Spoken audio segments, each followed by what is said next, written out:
Hi guys. Tonight we begin not on land, not by a friendly fire, but standing with you on the deck of a wooden pirate ship as winter tightens its grip around the sea. The planks beneath your boots are stiff with cold, the salt spray freezes almost the moment it touches your skin, and the wind coming off the water cuts straight through your clothes as if they were paper. Somewhere above you, canvas snaps and groans, and the mast complains in a low wooden voice that never truly goes silent. This is where your night will happen. This is where you will try to sleep. You probably will not survive this comfortably. That thought slips in quietly, not as fear, but as a simple, practical observation. Winter at sea does not care about bravado, flags, or reputation. It only cares about heat and how quickly your body loses it. So, before you get comfortable, take a moment to like the video and subscribe, but only if you genuinely enjoy what I do here. And while you are settling in, tell me in the comments where you are listening from and what time it is right now where you live. Now, dim the lights and let the story carry you forward, slowly, gently, as the ship rocks beneath you.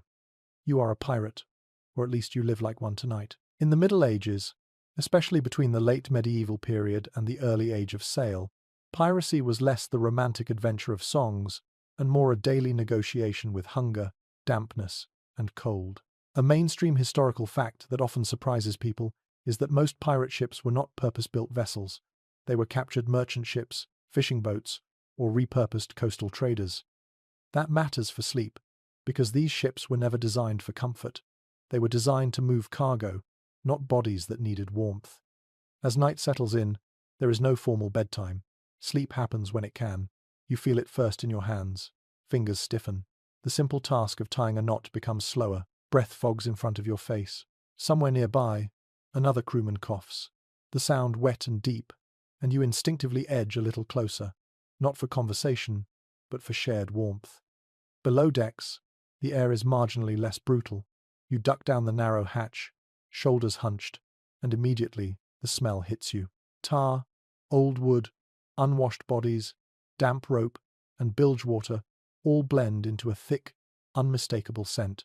It is unpleasant, yes, but it also means something important. It means the wind cannot reach you as easily. It means you might keep some heat tonight. Pirates slept where they could. There were no private cabins for ordinary crew. Officers might have claimed small enclosed spaces near the stern, but you are not there. You find a stretch of deck, a coil of rope, maybe a rolled sail. This becomes your bed. Historians still argue whether pirates preferred hammocks or sleeping directly on planks during cold weather. Hammocks lifted you away from damp wood, which helped with moisture, but they also exposed you to moving air. Planks were harder and colder, yet closer to stored warmth below deck. Tonight, there is no choice. You take what is free. You do not undress. That is another well-established historical reality. Clothing is bedding. Wool shirts, rough trousers, patched coats, and sometimes even boots stay on. Wool, especially, matters. Unlike linen or cotton, it holds heat even when damp. That knowledge was not scientific in language, but it was deeply practical, learned through cold nights like this one. As you settle down, the ship itself becomes part of your awareness. It never stops moving. A slow roll, a gentle rise and fall. The soundscape wraps around you. Wood creaks. Ropes hum softly under tension. Water slaps against the hull in a steady rhythm that almost resembles breathing. Over time, these sounds stop feeling threatening. They become oddly soothing, like a cradle made of oak and salt. There is a quirky tidbit here that often gets overlooked. Some pirates believed that sleeping with your head pointed toward the bow brought bad luck, especially in winter storms.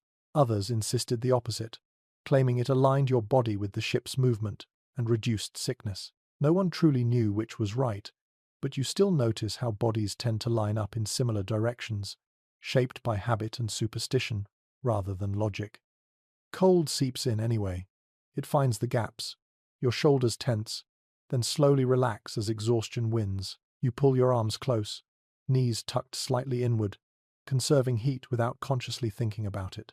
This posture, instinctive and ancient, shows up in countless accounts of sailors, soldiers, and travelers facing cold nights.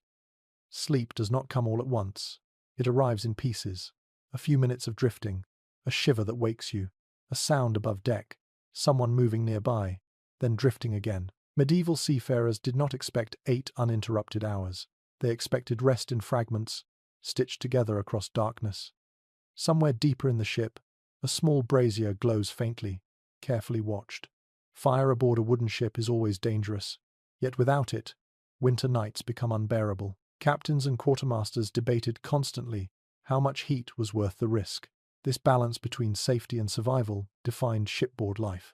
Scholars still debate how often pirates actually used open flame below decks in winter, because written records are scarce and biased toward official navies. But the presence of soot stains and metal firepans found in wrecks suggests it happened more often than rules would admit. You inhale slowly. The air is thick, but it is warmer than the deck above. The smell that once offended now reassures. You are not alone. Bodies nearby radiate faint warmth. Elbows touch. A shoulder presses against yours. No one comments. There is no embarrassment. This is simply how you make it through the night. As your breathing steadies, the cold becomes less sharp. Not gone, just dulled. Thoughts drift. You imagine land, fire, straw beds. Then the ship rolls slightly harder, reminding you where you are. At sea, in winter, alive. For now. And as sleep finally begins to hold you, loosely, imperfectly, you understand something fundamental about pirate life that rarely makes it into stories. Survival was not about daring raids or buried treasure. It was about enduring nights like this. Quietly. Together. One breath at a time. You wake without fully waking. There is no clear line between sleep and awareness out here. Night routines on a winter pirate ship are shaped less by clocks and more by cold, sound, and exhaustion. Your eyes stay closed, but your body registers movement around you. Someone shifts their weight. A rope creaks as the ship leans. Somewhere above, a watch changes. Boots crossing the deck in a slow, deliberate pattern meant to keep blood flowing in numb legs. Pirates did not end their days with a bell and a prayer. When darkness fell, the crew simply faded into rest in waves. A mainstream historical fact is that most ships, pirate or otherwise, ran on a watch system, even at night. Portions of the crew slept, while others stayed awake to steer, watch for weather, or guard against surprise. That meant sleep came in turns. You were never fully off duty. Even while lying still, you knew you might be nudged awake at any moment. You shift slightly, careful not to disturb the bodies pressed close to you. Space is shared carefully. Every inch of warmth matters. There is no personal bubble. Someone's elbow rests against your ribs. A shoulder warms your back. The contact feels practical rather than intimate. In winter, closeness is survival. Lantern light flickers faintly through cracks in the deck above. It paints soft, moving shapes on the walls below. The light is kept low on purpose. Too much flame risks fire, and too much brightness invites alertness when rest is precious. Pirates learn to sleep with light and sound present. Total silence never comes at sea. Your mind drifts in and out, catching fragments of thought. You remember the feel of the deck earlier, how cold it was through your boots. That memory alone makes you tuck your feet closer to your body. Sleep posture here is not accidental. Knees draw up, arms cross the chest, heads lower slightly, protecting the neck from drafts. These small adjustments repeat across centuries of seafaring, echoed in ship logs and sailor memoirs. There is a curious detail that shows up in some fringe accounts. A few pirates believed that sleeping too deeply at sea was dangerous, especially in winter. They feared cold could steal awareness, pulling a man into sleep so heavy he might not wake when needed. Whether this belief was superstition or observation remains unclear. Historians still argue whether fragmented sleep was a necessity imposed by watches or a deliberate strategy to stay half alert in hostile waters. You feel the ship slow slightly, then pick up again, responding to wind and current. The rhythm seeps into your breathing. Inhale, exhale. The cold is still there, pressing at your face and hands, but your core stays warm enough. Barely. Nearby, someone mutters in their sleep. The words are meaningless, slurred by exhaustion. Another crewman laughs softly, then goes quiet. Dreams here are thin and restless. The body never fully relaxes. Even so, these half-dreams offer escape. In them, the deck is dry. The wind is gone. The ground does not move. From above comes the faint splash of seawater against the hull. Each sound confirms what your senses already know. You are afloat, suspended between dark water and darker sky. This awareness might seem unsettling, but over time it becomes oddly comforting. The ship holds you. The crew holds you. You belong to this floating world for the night. As minutes stretch into an indistinct blur, you notice how time loses its shape. Without daylight, without clocks, the night feels endless. Yet your body keeps count in its own way, marking rest by warmth gained or lost. A cold foot wakes you. A warmer shoulder lulls you back down. Some scholars debate whether pirates actually slept more poorly than naval sailors, or if the difference has been exaggerated by myth. Navy ships enforced stricter routines, but pirates had more flexibility. Tonight, flexibility means you can shift, adjust, steal warmth where you find it, without fear of punishment. Comfort is informal, negotiated silently among bodies packed close. Eventually, your thoughts slow again. Not gone, just softer. The ship creaks like an old house settling. You sink into that sound, letting it replace conscious worry. Sleep returns, light and fragile, but enough. The night is far from over, but for now, you rest within it, carried gently forward by wood, water, and shared endurance. Sleep loosens its grip again as the ship shifts beneath you. Not sharply, just enough to remind your body that rest here is always temporary. Your eyes remain closed, but your awareness drifts back, floating somewhere between dreaming and listening. This is when you become aware of what you are lying on or hanging from, and why that choice matters so much in winter. Not everyone sleeps the same way aboard this ship. Some bodies sway gently above the deck, suspended in rough, woven hammocks tied to beams and hooks. Others, like you, remain closer to the planks, choosing stillness over motion. Both options have their costs. Sailors learned this through long, cold experience rather than instruction manuals. Period ship inventories and sailors' accounts make it clear that hammocks were widely used by the late medieval period, especially on ships that expected long voyages. They were practical, easy to stow, and kept sleepers off damp wood. Hanging above the deck also reduced contact with vermin that crawled along the planks. In theory, this made hammocks the smarter choice. But theory fades quickly in winter. You notice how the air moves more freely above the deck. Cold currents slide underneath the hammock, wrapping around the body like invisible fingers. Every sway pushes you into fresh, cold. It is not violent, just persistent. For some, that movement is comforting. For others, it becomes a slow drain on warmth. Below you, the deck holds cold but also memory. Wood absorbs heat during the day, however little there is, and releases it slowly through the night. That stored warmth is minimal, yet meaningful. Lying flat allows your body to share heat with the surface and with others nearby. It is harder, less forgiving, but it does not steal warmth the same way moving air does. There is an old seafaring detail that surfaces in scattered journals and oral traditions. Some sailors claimed that hammocks were cursed in winter storms, believing the constant motion invited bad dreams or even illness. Others swore the opposite, insisting that swinging kept blood flowing and prevented stiffness. Modern historians remain divided on which position had more practical merit, because the evidence is experiential rather than measurable.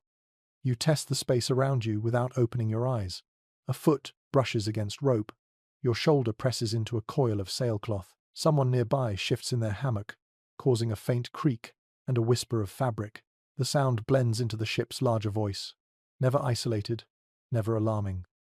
Those who sleep on the deck tend to cluster.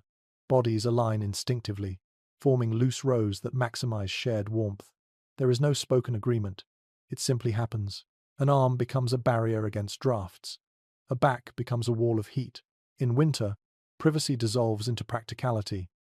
A lesser-known detail preserved in sailors' lore is that some pirates padded the deck beneath themselves with folded clothing, spare canvas, or even empty sacks. It was not comfortable by modern standards, but it created a thin layer of insulation.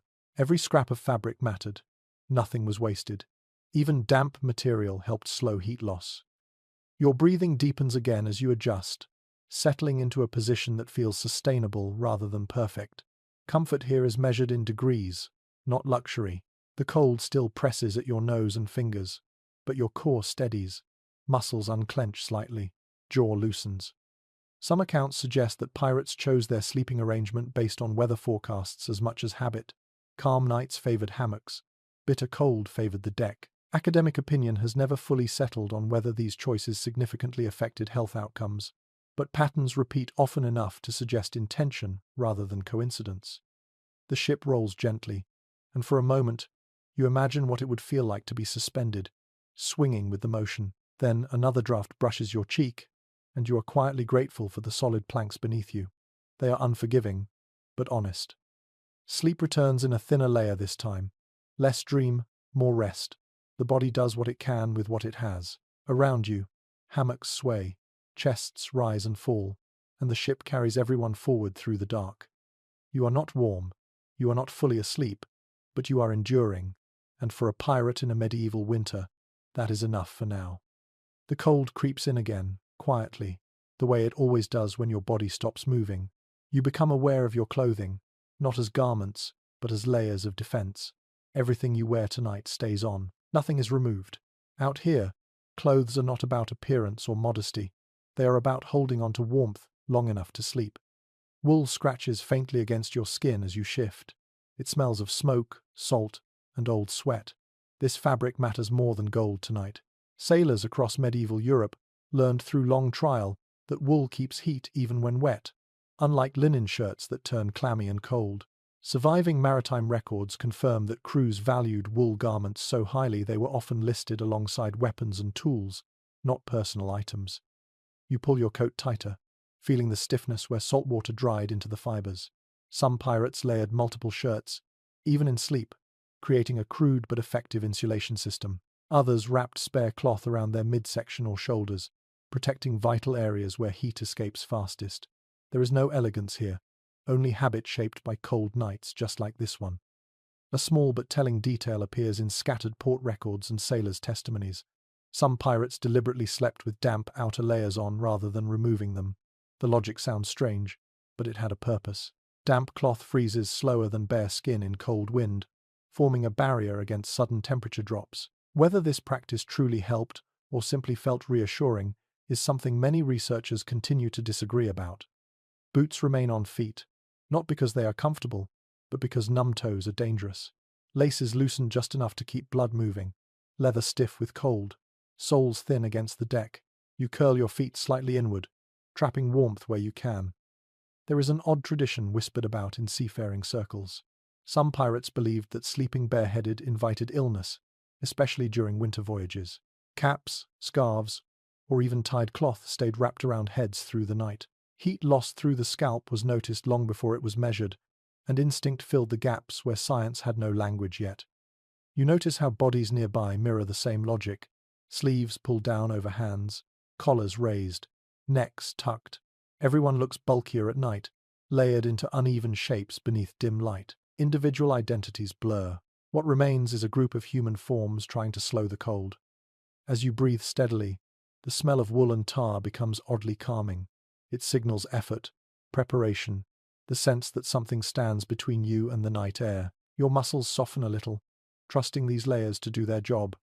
Some historians question whether pirates truly had better access to warm clothing than ordinary sailors, given their irregular supply lines. Others point to captured cargo and shared plunder as evidence that pirate crews often dressed better than naval conscripts. The truth likely varied ship to ship, night to night.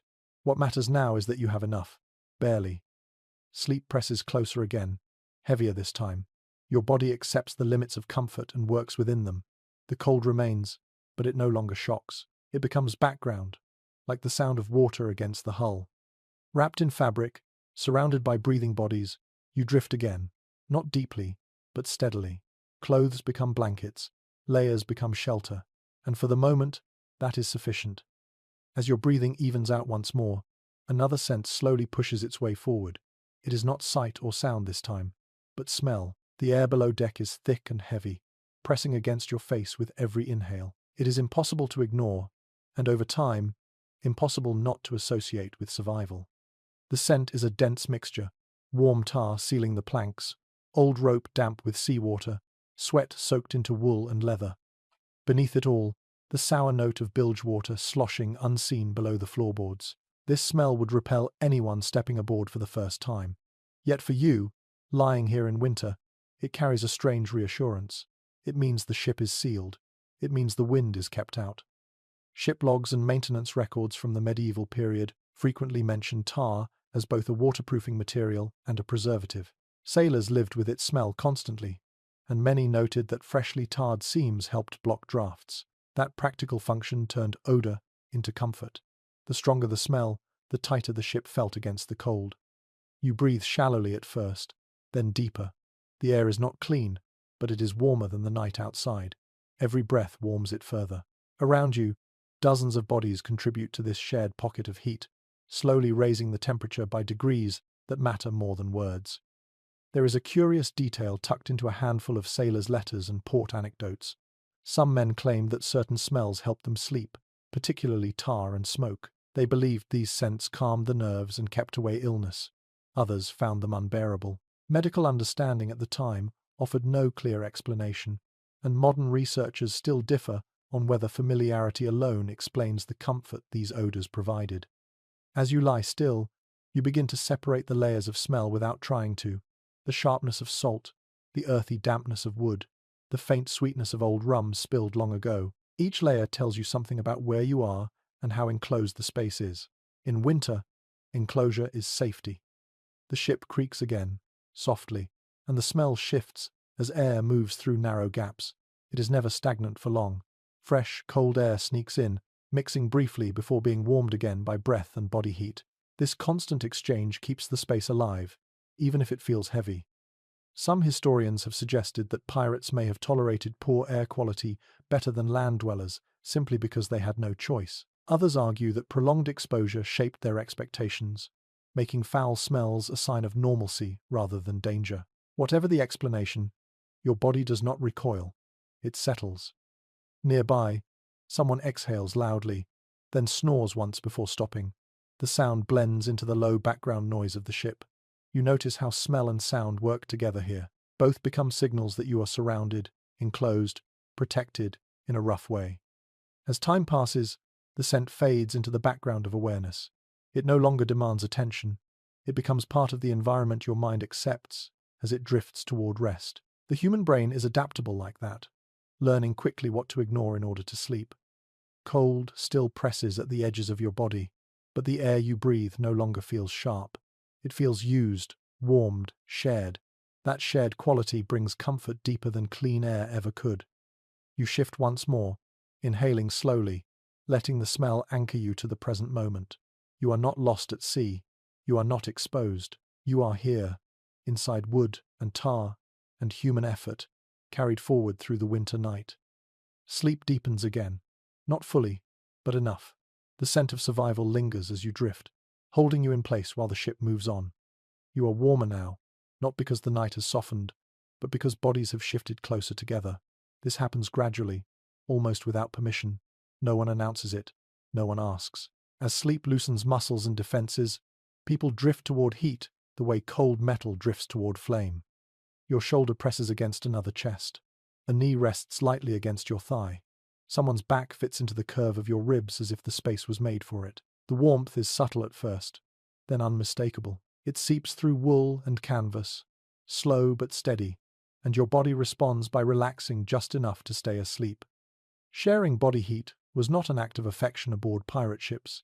It was a practiced survival technique. Accounts from sailors, prisoners, and even shipwreck survivors consistently describe nights spent pressed together for warmth during cold voyages. Human bodies generate heat whether they intend to or not, and in winter, that heat becomes a resource.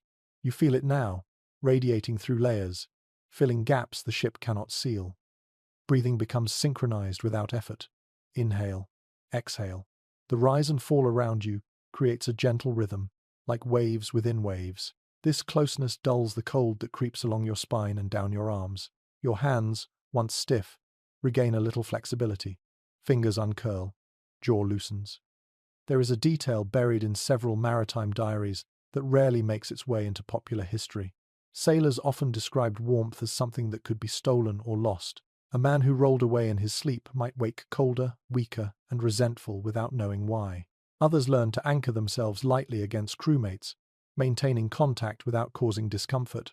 The practice was unspoken, refined through countless nights. You become aware of weight as well as warmth. A forearm rests across your midsection. It is heavy, but you do not move it. The pressure itself blocks drafts. Air cannot easily slip between bodies pressed together. What would feel intrusive on land feels sensible here.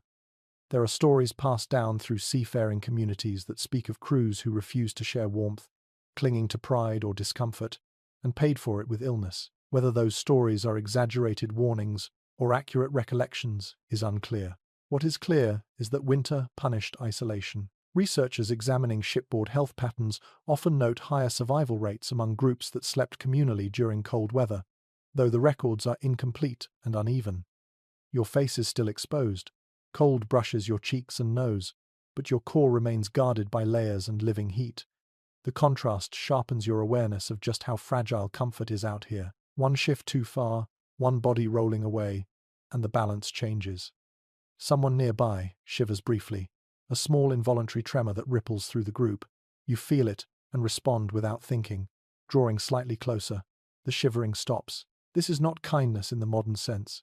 It is cooperation at its most basic level. There is an odd note in an old sailor's tale from the North Sea that mentions winter crews sleeping back to back, believing it confused evil spirits drawn to warmth. The superstition sounds strange now, but the arrangement itself was practical. Back-to-back contact creates a broad surface area for heat exchange and leaves fewer exposed edges. Whether driven by fear or instinct, the result was the same. As the ship rolls, bodies shift together and apart by inches. Each movement is negotiated unconsciously, guided by warmth and balance. No one fully wakes. Sleep continues in layers, thin but persistent. You notice how smells change when people are close. Breath carries the faint scent of rum, of salted food, of wool worn too long. These smells mix and soften, becoming less distinct. They no longer signal individual presence, but collective endurance. At some point, your arm falls across another body. The contact surprises you just enough to flicker awareness, but not enough to pull you awake. The skin beneath layers is warm, alive. The simple confirmation brings a strange comfort. You are not alone in this fight against the cold. Historical descriptions of pirate crews often emphasize their violence, their disorder, their disregard for rules. Yet moments like this reveal another side. Cooperation born of necessity, shared vulnerability. Winter stripped away hierarchy when it came to sleep. Rank mattered less than proximity to warmth. There is debate among historians about whether pirates were more egalitarian than naval crews, especially in daily living conditions. Some argue that shared hardship created stronger bonds. Others point out that power dynamics persisted even in sleep. Tonight, pressed together in the dark, those arguments feel distant. What matters is that no one freezes alone. Your thoughts drift again, slower now. Dreams come, shaped by heat and pressure. You dream of being buried in sand under the sun, only your face exposed, warmth everywhere else. The image is simple, calming. When the ship creaks louder and the dream thins, the warmth remains. Cold still exists. It has not been defeated. It waits at the edges of the group, probing for weakness. But for now, the circle holds. Bodies form a living barrier against the night. Your breathing deepens. The ship continues its steady movement through dark water. Winter presses on from outside, but inside this small cluster of human heat, sleep finally settles more firmly. You rest, held not by comfort, but by each other. Sleep loosens again, as a different kind of warmth brushes your awareness. It is faint, uneven, and carries a dry edge that cuts through the heavier smells below deck. Fire, not roaring, not bold, but present. Somewhere nearby, a small, controlled glow holds back the cold just enough to matter. You do not see it at first. Your eyes remain closed, but your senses recognize the change. The air feels less sharp when you inhale. Your fingers tingle slightly as circulation improves. This is the quiet influence of a brazier, tucked into a metal pan, watched carefully by whoever drew the short straw for night duty. It is well recorded in maritime regulations and port ordinances that open flames aboard wooden ships were considered one of the greatest dangers at sea. Fire could destroy a vessel faster than storm or enemy. Even pirate crews, known for bending rules, understood this risk. That is why fire below decks was never casual. It was calculated, limited, and constantly monitored. You picture it now without opening your eyes. A shallow iron container filled with glowing coals rather than flame. No tall tongues of fire, only dull red heat. Ash packed tightly, sometimes sand layered beneath to protect the deck. The heat radiates upward and outward, subtle but steady. Your body responds immediately. Muscles soften another degree. Shoulders drop. The cold that once sat heavily in your chest lifts just enough to allow deeper breathing. This warmth does not reach everyone equally. Those closest feel it first. Others receive it secondhand, through warmed air and bodies that have already absorbed some of its energy. There is an old shipboard habit mentioned in scattered logs that speaks to how valuable this heat was. Crew members would rotate positions through the night, inching closer to the brazier during each shift, then moving away without complaint. No one stayed warm forever. Fairness mattered less than survival. You might feel the warmth now, but you know it will fade when someone else takes your place. A curious detail appears in a handful of sailor stories from colder waters. Some crews believed that fire below deck could anger the sea itself, especially in winter. They spoke of storms following careless heat, as if the ocean sensed the intrusion. Whether this belief came from coincidence or fear, it reinforced caution. Fires were kept low, almost secretive, like something borrowed rather than owned. As you lie still, you hear the faint clink of metal as someone adjusts the brazier. The sound is careful, deliberate. No one rushes around fire on a ship. Movements slow, voices drop to whispers if they speak at all. Even pirates respected that. The warmth brings with it a different smell. Dry ash, old charcoal, a hint of smoke trapped in wool and hair. It blends with tar and salt, creating a layered scent that signals shelter. This combination does something subtle to your mind. It evokes land, hearths, enclosed spaces where fire belongs. That association calms you more than the heat itself. Some maritime scholars remain unconvinced that pirates used below-deck heating as often as folklore suggests. They argue that the risk outweighed the benefit, especially for ships already prone to leaks and decay. Others point to archaeological finds of fire pans and ash deposits in shipwrecks as evidence that controlled heat was more common than official rules admit. The truth likely sits between caution and necessity, shaped by weather and desperation. Your face still feels cool. Fire does not reach everywhere, but your core stays guarded now, layered by clothing, bodies, and this faint artificial warmth. The combination feels almost luxurious after the raw exposure of the deck above. Someone nearby shifts, extending hands toward the heat for a moment before pulling them back. Fingers are vulnerable. Too close, and skin dries or burns. Too far, and numbness returns. The balance is learned through experience rather than instruction. You drift again, half dreaming. In your mind, the brazier becomes a campfire on shore. You hear crackling that does not exist. You smell pine instead of tar. When the ship creaks louder and pulls you back, the glow remains steady, patient. Fire also changes sound. The ship seems quieter when warmth fills the air. Wood expands slightly.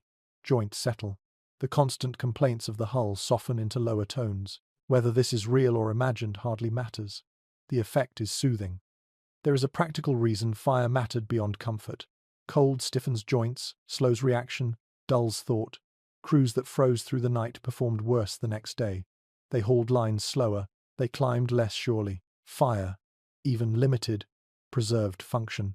Period. Accounts from northern voyages quietly acknowledge this without praise or poetry. As minutes pass, the warmth fades again. Someone else has taken your place nearer the brazier. Air cools. Muscles tense slightly in response. Yet the cold no longer feels shocking. The memory of heat lingers, like an afterimage. Your breathing remains slow. You accept the cycle. Warmth arrives. Warmth leaves. You adapt. That adaptation is what keeps you alive through winter nights like this one. The brazier will be extinguished before dawn. No one risks flame when sleep deepens and vigilance drops. But for these hours, it has done its work. It has pushed back the cold just enough to let rest take hold. You sink back into sleep, carrying the echo of warmth with you, while the ship moves steadily through dark water, guarded by iron, ash, and careful hands. Sleep shatters without warning. Not fully, not into panic, but into alertness sharpened by motion. The ship no longer rocks gently. It heaves. A deeper roll lifts your body, then sets it down again, with a slow, heavy insistence. Winter storms do not announce themselves politely. They arrive like a change in mood, sudden and undeniable. You do not open your eyes right away. You feel the storm first. Wind presses harder against the hull. The sound of water changes from rhythmic slaps to long rushing surges. Somewhere above, canvas strains, pulling against rope with a low animal groan. The warmth you gathered earlier thins as air begins to move faster through every crack. Storm nights were feared by sailors of every allegiance. Surviving nautical records describe winter gales as especially dangerous because cold air stiffened rigging and slowed response. Frozen ropes cut hands. Icy decks turned footing treacherous. Even experienced crews moved more cautiously when storms arrived in the cold months. Bodies around you tense in response. Someone sits up briefly, then lies back down when no order comes. Another mutters a curse under their breath. Sleep does not disappear during storms, it fractures. It becomes a series of shallow rests punctuated by movement and sound. The ship tilts again, farther this time. You brace instinctively, hooking an arm around a coil of rope, anchoring yourself against the motion. This is how you sleep now. Part rest, part readiness. Muscles remain engaged, prepared to react even while your eyes stay closed. There is a detail mentioned in several first-hand sea accounts that captures this kind of night perfectly. Sailors wrote that storms taught the body to sleep in pieces, never fully surrendering consciousness. That skill was learned, not taught. Those who could not manage it often grew exhausted or reckless. Water forces its way through seams and hatches. You feel dampness creep across the deck, cold and unwelcome. Cloth beneath you absorbs it quickly, turning heavy. Wet cold is sharper than dry. It steals warmth faster, leaving a faint ache behind. Someone nearby pulls their knees tighter to their chest. Another shifts closer, reforming the cluster broken by movement. Shared warmth becomes harder to maintain as the ship bucks, but no one gives up on it entirely. There is an odd belief found in fragments of sailor folklore that storms carried voices, especially at night. The wind howling through rigging sounded to some like whispered warnings or mocking laughter. Whether fear shaped these perceptions or the sounds themselves invited imagination is unclear. What matters is that the noise feels alive, unpredictable. Above deck, shouted commands rise and fall, blurred by wind. You catch only pieces, short words, familiar tones, no screaming. That is a good sign. Experienced crews spoke calmly even when conditions worsened. Panic spread faster than any storm. The ship leans sharply, then rights itself. Your stomach lifts, then settles. The sensation is unsettling, but not unfamiliar. Over time, the body learns to trust the vessel, even when everything else feels uncertain. Wood bends, ropes strain, but the ship holds. Some maritime historians question whether pirates face storms with less discipline than naval crews, given their reputation for disorder. Others point to evidence that pirate ships were often highly efficient in bad weather, precisely because survival demanded it.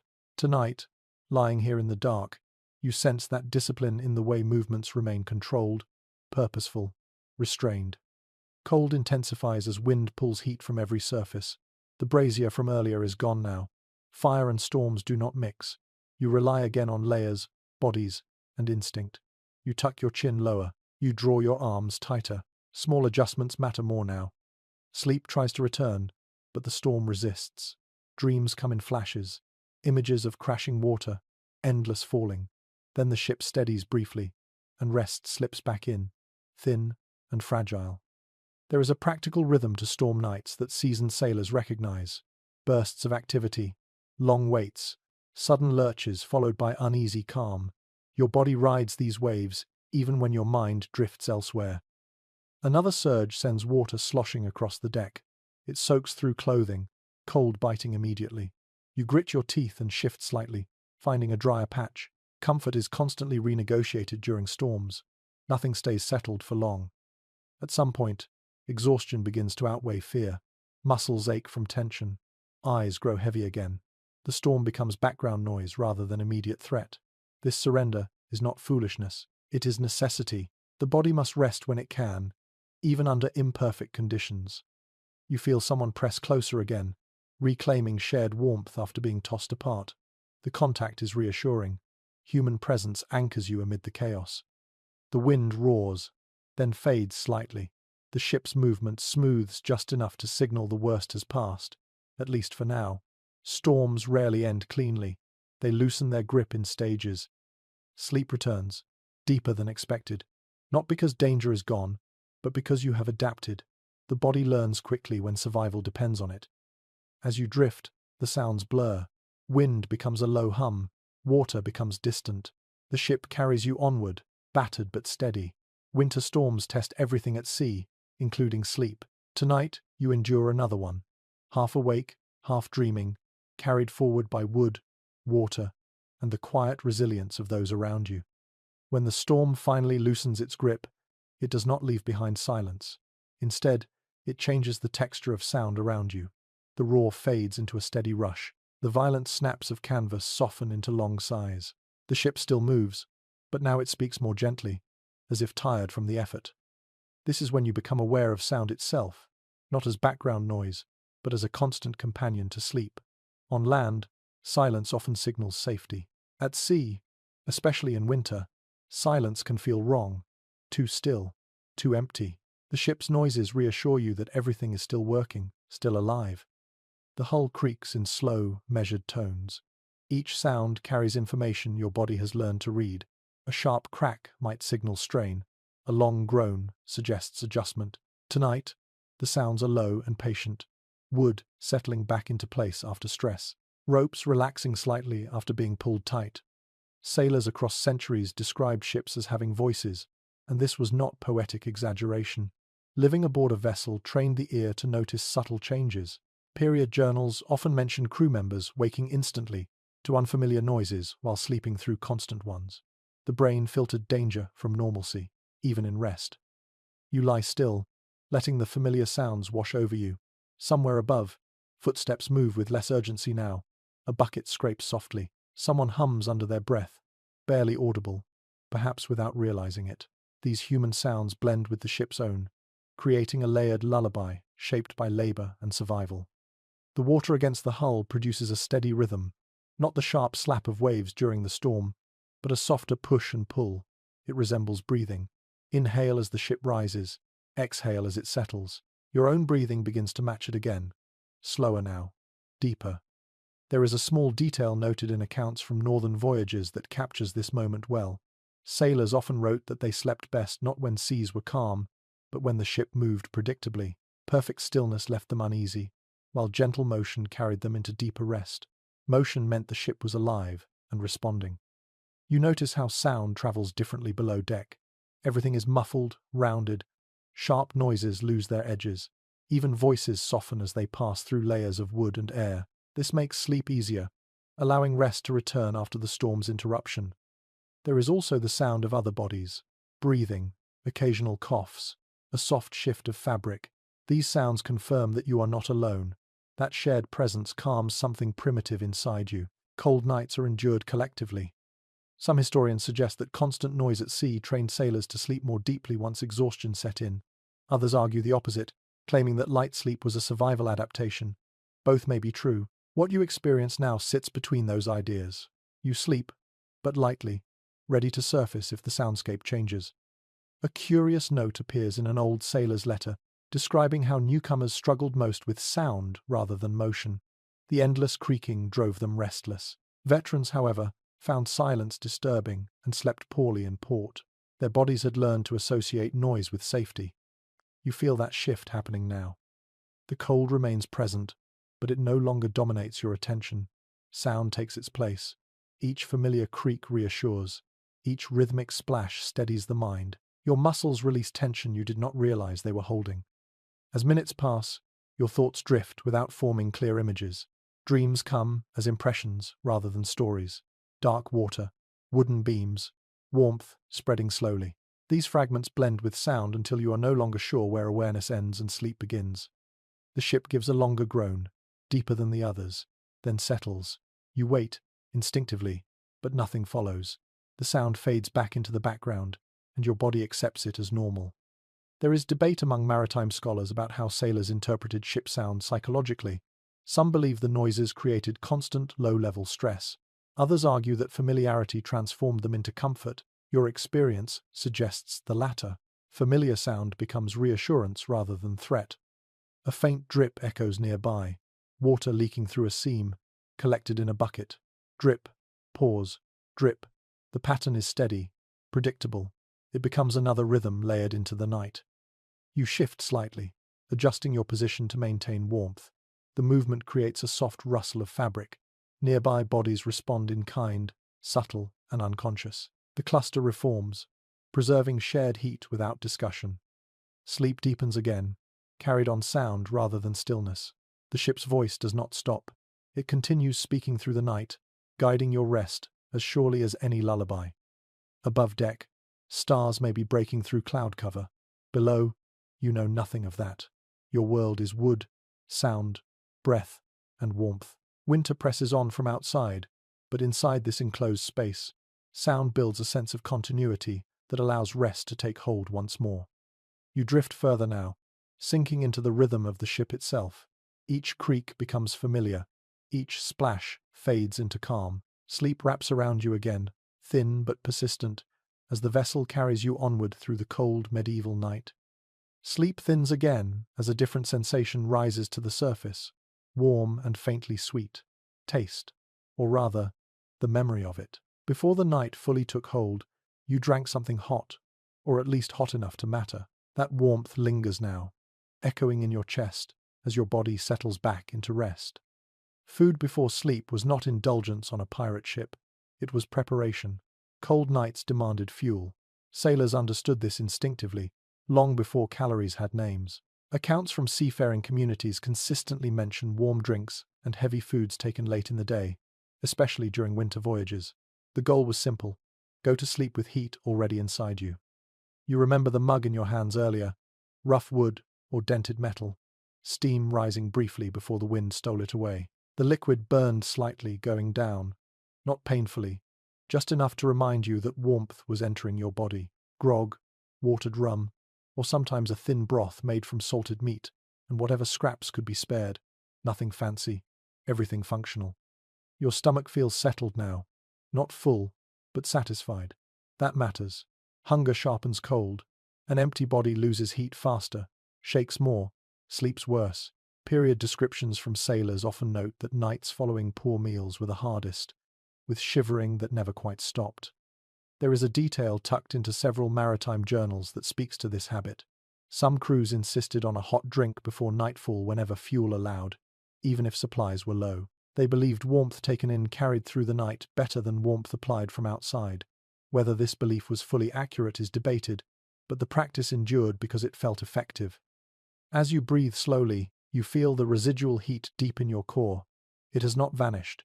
It spreads gradually, supporting the warmth gathered from clothing and bodies around you. This layered approach to survival defines winter nights at sea. No single solution is enough. Everything contributes a little. The smell of the drink lingers faintly. Rum, herbs, salt. It blends with the heavier scents of tar and wool, creating a complex reminder of nourishment. This sensory overlap calms the nervous system, anchoring you in the present. Some sailors carried small personal rituals tied to food and drink, a particular sip saved for last, a whispered phrase before swallowing. These habits offered comfort in uncertainty. Others scoffed at such behavior, yet still followed routines of their own without naming them. You shift slightly, feeling the warmth in your belly respond. Muscles relax another fraction. Your breathing deepens. Sleep presses closer again, heavier than before. The body trusts that it has been fed, that it has the energy to endure the night. Scholars examining maritime diets often point out how monotonous ship food was, especially in winter. Salted meat, hard bread, dried legumes. Yet even these limited options provided crucial sustenance. Pirates, with access to plunder and irregular resupply, sometimes ate better than naval sailors. Other times, far worse. The quality varied wildly. Tonight, what matters is that something warm passed your lips before darkness settled in. There is an odd anecdote from a northern voyage that mentions sailors rubbing warm drink residue onto their hands before sleep, believing it helped retain heat. The logic is questionable, but the act itself speaks to desperation and creativity. When warmth is scarce, every idea feels worth trying. Your mouth feels dry now. Thirst tugs lightly at the edges of awareness, but you ignore it. Drinking too much invites waking later, and leaving your warm spot is not worth it. Sleep demands compromise. Around you, others settle deeper as well. Bellies full enough, bodies close enough, the ship's soundscape steady enough. The night finds a rhythm again. Food does more than fuel the body. It reassures the mind. Hunger triggers vigilance. Satisfaction allows surrender. You feel that shift happening now. Thoughts slowing, worries softening. A distant clang echoes faintly above deck, then fades. Perhaps a pot being stowed. Perhaps a mug knocked aside. The sound reminds you of the small human acts that make survival possible. Eating, drinking, preparing. Your dreams take on warmth now. You imagine sitting near a hearth, steam rising from a bowl. The image is simple, comforting. When it dissolves, the warmth remains. The cold outside has not changed. Winter still presses against the hull. But inside you, fuel burns quietly, steady and patient. That internal fire matters more than any brazier tonight. Sleep deepens once more. The ship carries you onward. Your body, fed and warmed, does what it can with what it has. And for now, that is enough to keep the cold at bay. The warmth you have gathered begins to invite an old, familiar irritation. It starts as a faint tickle along your calf, easy to ignore. Then another, sharper this time, just above your waist. You do not move right away. Movement risks losing heat, and you have learned to weigh discomfort against cold very carefully. This is the other side of shipboard sleep. The living companions you never invited, lice, fleas, sometimes mites, they thrive in exactly the conditions that help you survive winter. Close bodies, heavy clothing, wool worn too long, heat held in the dark. You feel one crawl, light as a whisper. Scratching brings relief, but also consequence. Bare skin meets cold air, and the warmth you worked so hard to keep slips away. You compromise, rubbing through fabric instead, pressing fingers hard enough to crush whatever moves beneath without fully exposing yourself. It is a practiced motion, done half asleep. Sailors' personal accounts from medieval voyages frequently mention vermin as an unavoidable part of life at sea. Ships could be scrubbed, aired, and salted, but once bodies lived together for weeks, parasites followed. Winter did not drive them away. If anything, it concentrated them. You shift slightly, trying not to disturb the cluster of bodies around you. Someone nearby scratches too, a soft rasp of fabric against skin. Another exhales sharply, irritated but too tired to fully wake. These small sounds pass through the group without comment. Everyone understands. There is a detail buried in several port city testimonies that reveals how normalized this was. Sailors often identified long voyages by the state of their skin rather than distance traveled. More bites meant more time at sea. It was an unspoken measure of endurance.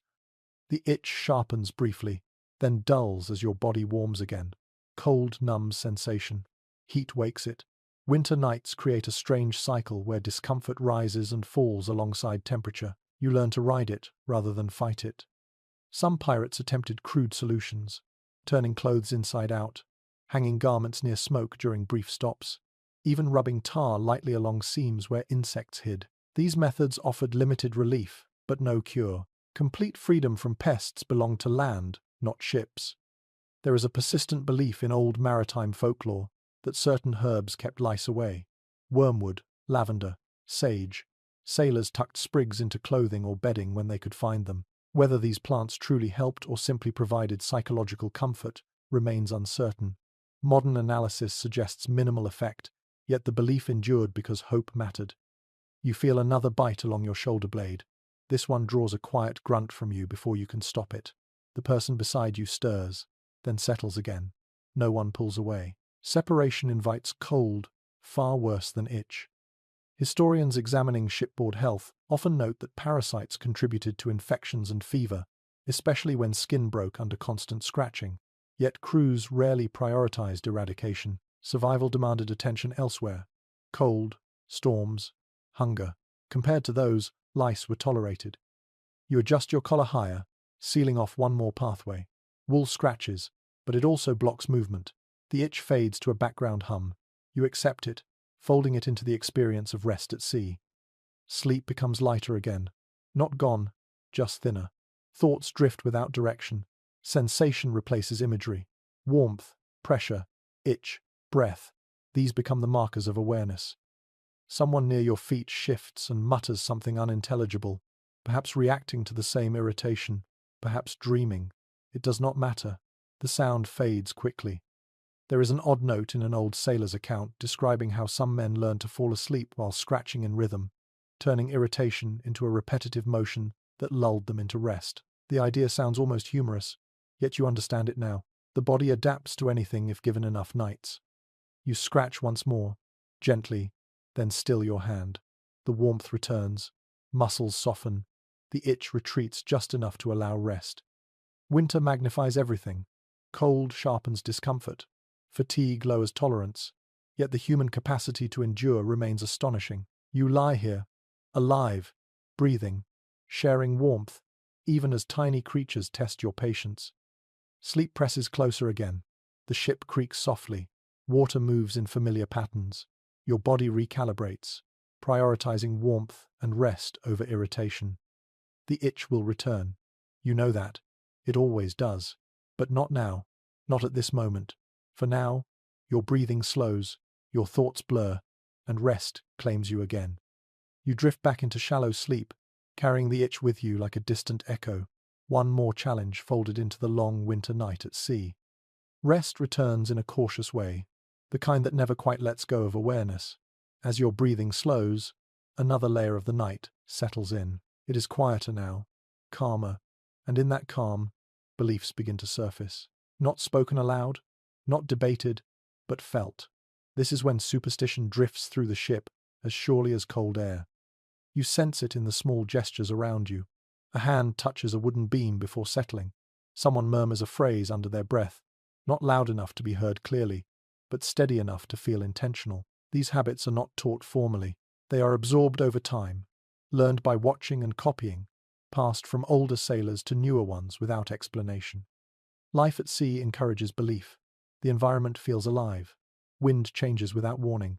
Water behaves with moods of its own. In winter, when nights stretch long and unforgiving, the urge to find meaning in ritual grows stronger. You feel that pull now, even if you would not name it. There is a long-standing maritime belief that sleep itself was vulnerable, that while the body rested, something essential wandered. For some sailors, this meant the soul. For others, luck or protection. That is why certain actions were avoided before sleep. Whistling below deck, turning a hat upside down, pointing feet directly toward the bow. None of these rules were universal, but enough people followed them to shape the atmosphere of the night. You remember hearing, earlier in the voyage, a warning spoken casually. Never sleep with a knife tucked under your pillow. It invites bad dreams. Another voice disagreed immediately, claiming a blade kept nightmares away. Both men believed themselves completely. You took note without choosing a side. Such contradictions are common in seafaring belief. One practice comforts one sailor and frightens another. There is no authority here to decide which is correct. Survival leaves room for many truths. As you lie still, you become aware of an object near your hand, a small charm carved from bone or wood. It is not yours, but it rests close enough to touch. Perhaps someone dropped it earlier. Perhaps it was placed deliberately. You do not move it. Disturbing protective objects is considered unwise, especially at night. Sailors carried many such items. Coins drilled with holes, knots tied in specific patterns, scraps of cloth taken from loved ones. These objects rarely appeared in official records, yet they surface often in personal letters and recovered belongings. They offered a sense of control in an environment that stripped control away. There is a belief mentioned in several coastal traditions that winter nights at sea thinned the boundary between worlds. Cold, darkness, and exhaustion made sailors more open to influence. Whether this idea arose from genuine fear or simply from the intensity of the experience is difficult to say.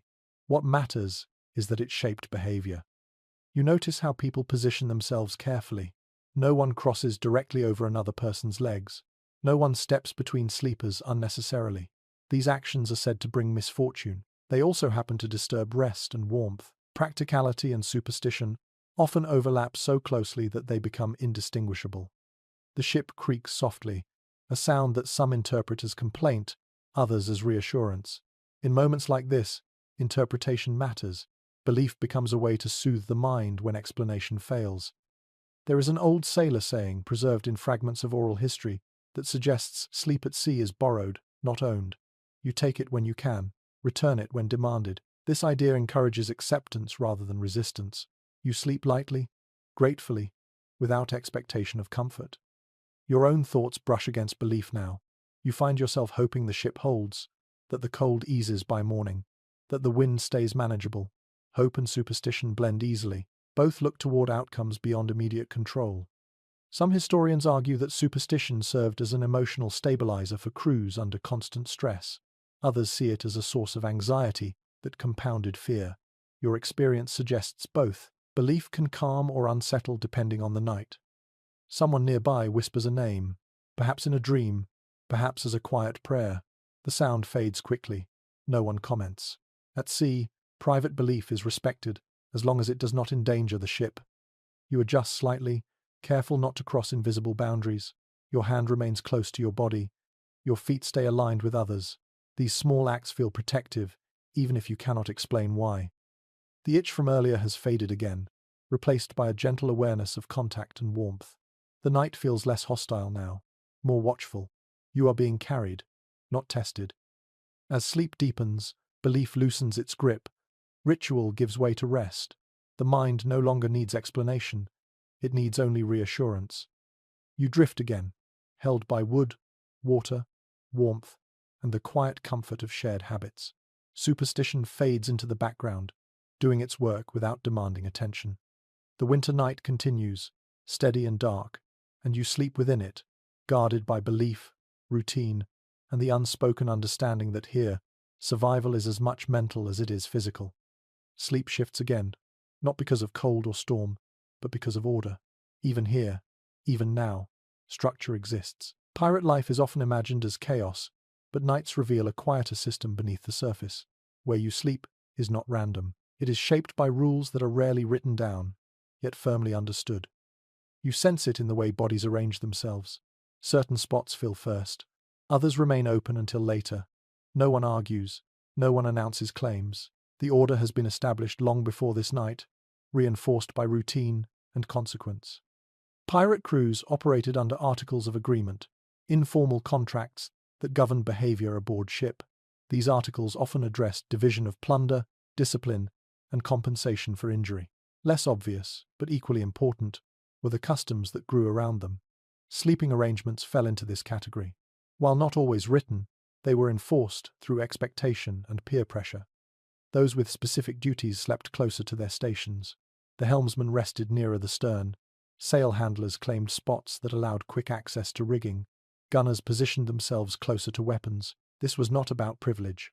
It was about response time. Winter nights did not excuse readiness. You find yourself where you are because it makes sense. You are close enough to be woken quickly, but sheltered enough to survive the cold. Someone else lies closer to the ladder leading up, chosen or assigned because they are expected to move first if trouble comes. There is a quiet fairness to this system. Newer crew members often take colder, more exposed spots until they earn trust. Veterans claim better positions not through force, but through reputation. They have proven themselves in storms and fights. Their bodies have learned the ship's language. Others defer without complaint. An overlooked detail in several pirate testimonies is how disputes over sleeping space were handled. They rarely escalated. A harsh word here could weaken the crew. Instead, grievances were remembered and settled later, often through redistribution of loot or labor. Night demanded cooperation. You feel the presence of authority even without seeing it. The captain may be asleep somewhere aft, but his influence reaches here. His tolerance for disorder sets the tone. Some captains allowed flexibility, encouraging shared warmth and comfort. Others enforced strict separation, believing discipline preserved strength. Crews adjusted accordingly. There is disagreement among historians about how egalitarian pirate ships truly were, especially during daily routines like sleep. Some accounts paint a picture of shared hardship and minimal hierarchy. Others describe clear divisions maintained even at night. The reality likely varied from ship to ship, shaped by leadership and circumstance. You notice how injured crew members are positioned carefully. Those with wounds sleep closer to warmth and protection. This is not charity, it is strategy. A man who heals faster contributes sooner. Pirate articles often specified compensation for injury, but nightly care went beyond formal agreement. A subtle shift occurs as someone arrives late to the sleeping space. You sense movement. A body hesitates, then settles into a remaining gap. No one protests. The order adjusts smoothly, accommodating without disruption. This fluidity keeps the peace. There is a curious practice mentioned in a handful of sea stories, where crews rotated sleeping positions weekly during long winter voyages. The idea was to share discomfort evenly, preventing resentment. Whether this was widespread or limited to certain ships is unclear, but the logic fits pirate values of shared risk. Your own position feels earned, though you may not consciously know why. You have stood your watch. You have hauled rope in freezing rain. You have not complained. These things matter. They shape where you lie now, how close you are to warmth. As you settle deeper, you become aware of how this order calms the mind. Uncertainty breeds anxiety. Structure reduces it. Even a rough system offers predictability in a hostile environment. That predictability allows sleep. The ship creaks softly, acknowledging movement without alarm. Bodies remain still. The order holds. Someone nearby murmurs briefly, then quiets, perhaps dreaming, perhaps responding to discomfort. No one intervenes. The night absorbs small disturbances easily when balance exists. There is an old observation recorded by a traveller who encountered pirates in port. He noted that their apparent lawlessness vanished aboard ship, replaced by strict adherence to shared rules. Survival demanded it. Sleep revealed it most clearly. You breathe slowly, feeling the warmth and pressure of your place within the group. You are neither isolated nor crowded. The space fits. That fitting is not accidental. It is the product of countless nights like this one, refined by experience. Cold still presses at the edges, but order keeps it from overwhelming you. You know where you belong. You know what is expected. That knowledge settles the mind more effectively than any blanket. As sleep deepens again, you trust the system around you. If danger comes, someone closer to the ladder will move. If cold worsens, bodies will shift. If morning arrives, the order will dissolve and reform again. For now, the rules hold quietly in the dark. You rest within them, supported by a structure built not of law books, but of shared understanding, necessity, and the unspoken agreement that everyone here survives together, or not at all. Sleep lifts gently as the ship's motion changes again, not from storm this time, but from approach. The rolling becomes shallower. The water sounds different, closer, busier. You do not open your eyes yet, but your body senses it. Land is near. Even in winter, even in darkness, the ship knows when it is no longer alone in open water. When pirates took shelter in captured harbors or friendly coves, nights changed in subtle but powerful ways. The cold did not vanish, but it behaved differently. Wind lost its endless reach. The ship no longer strained against open sea. For the first time in days, the night offered something close to stillness. You feel the difference immediately. The deck beneath you steadies. The long creaks soften into shorter, sharper sounds as ropes tighten and the hull nudges gently against dock or anchor line. That reduction in movement alone deepens rest more than you expect. Eventually, someone moves quietly through the sleeping space, whispering just enough to stir those who need to wake. No urgency, no alarm. This is routine. A harbor means options. Options mean warmth.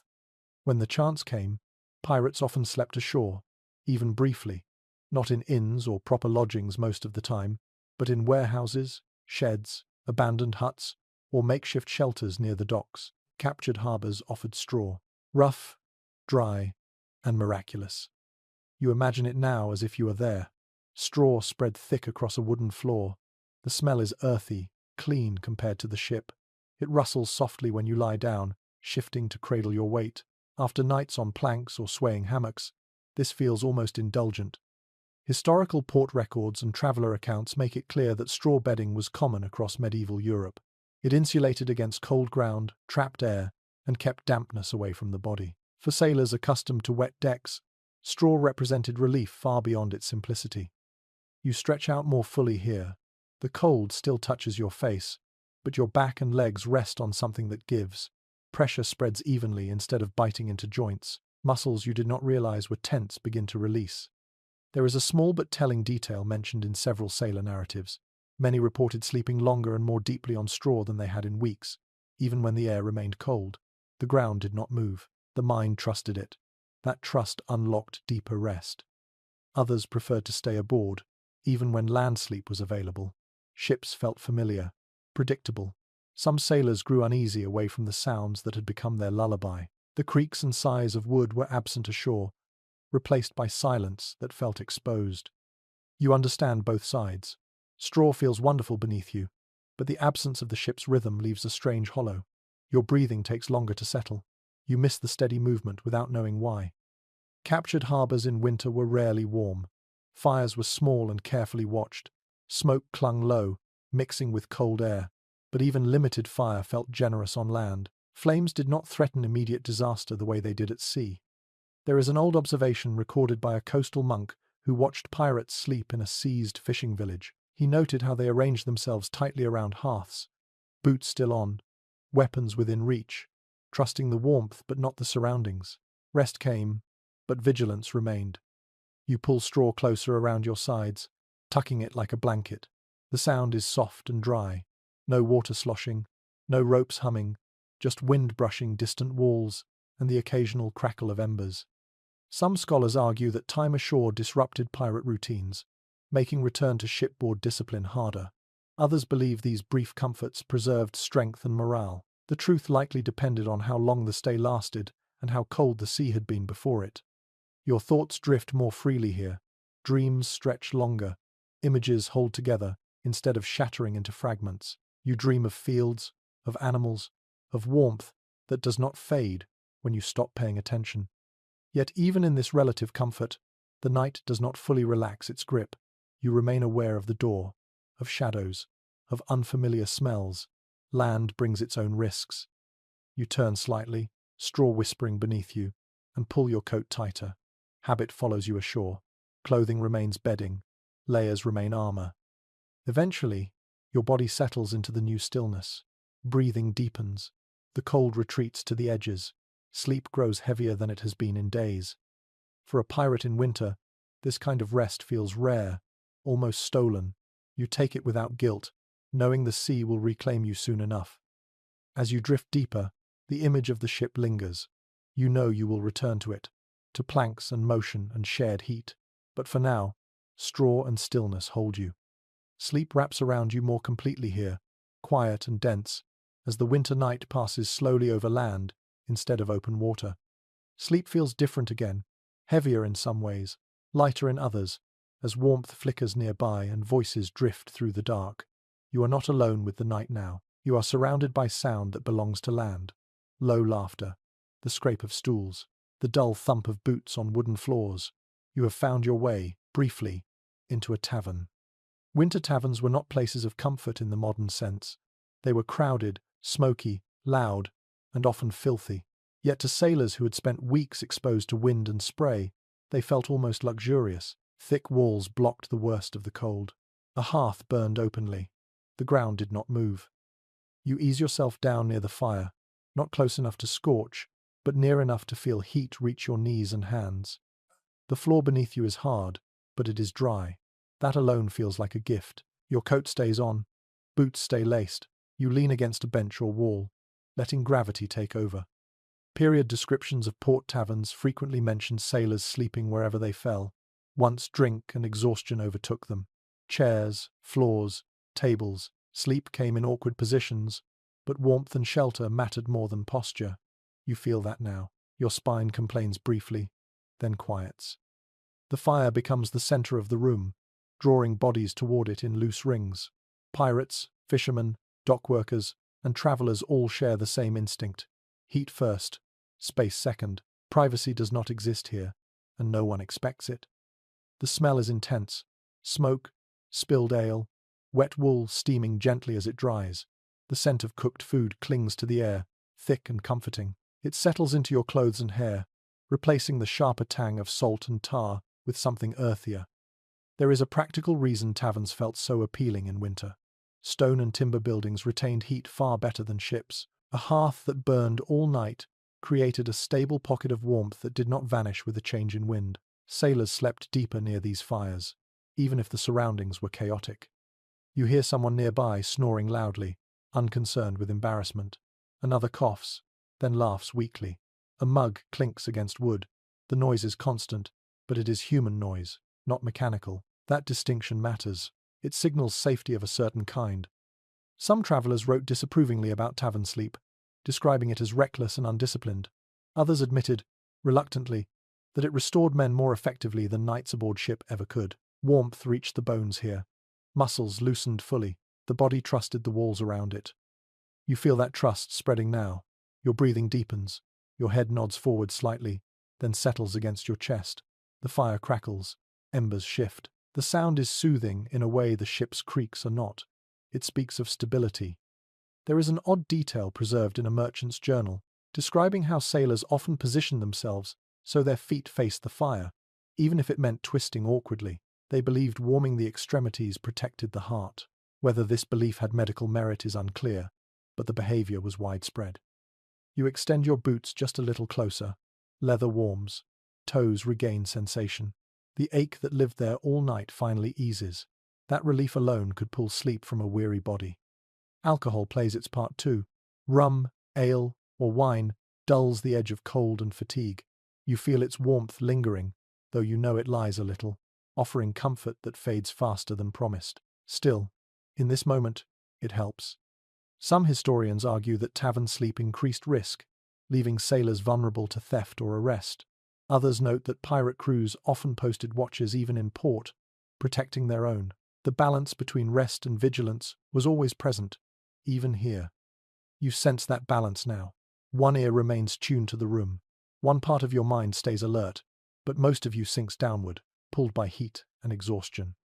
The floor beneath you is unforgiving, yet it does not steal warmth the way stone outdoors would.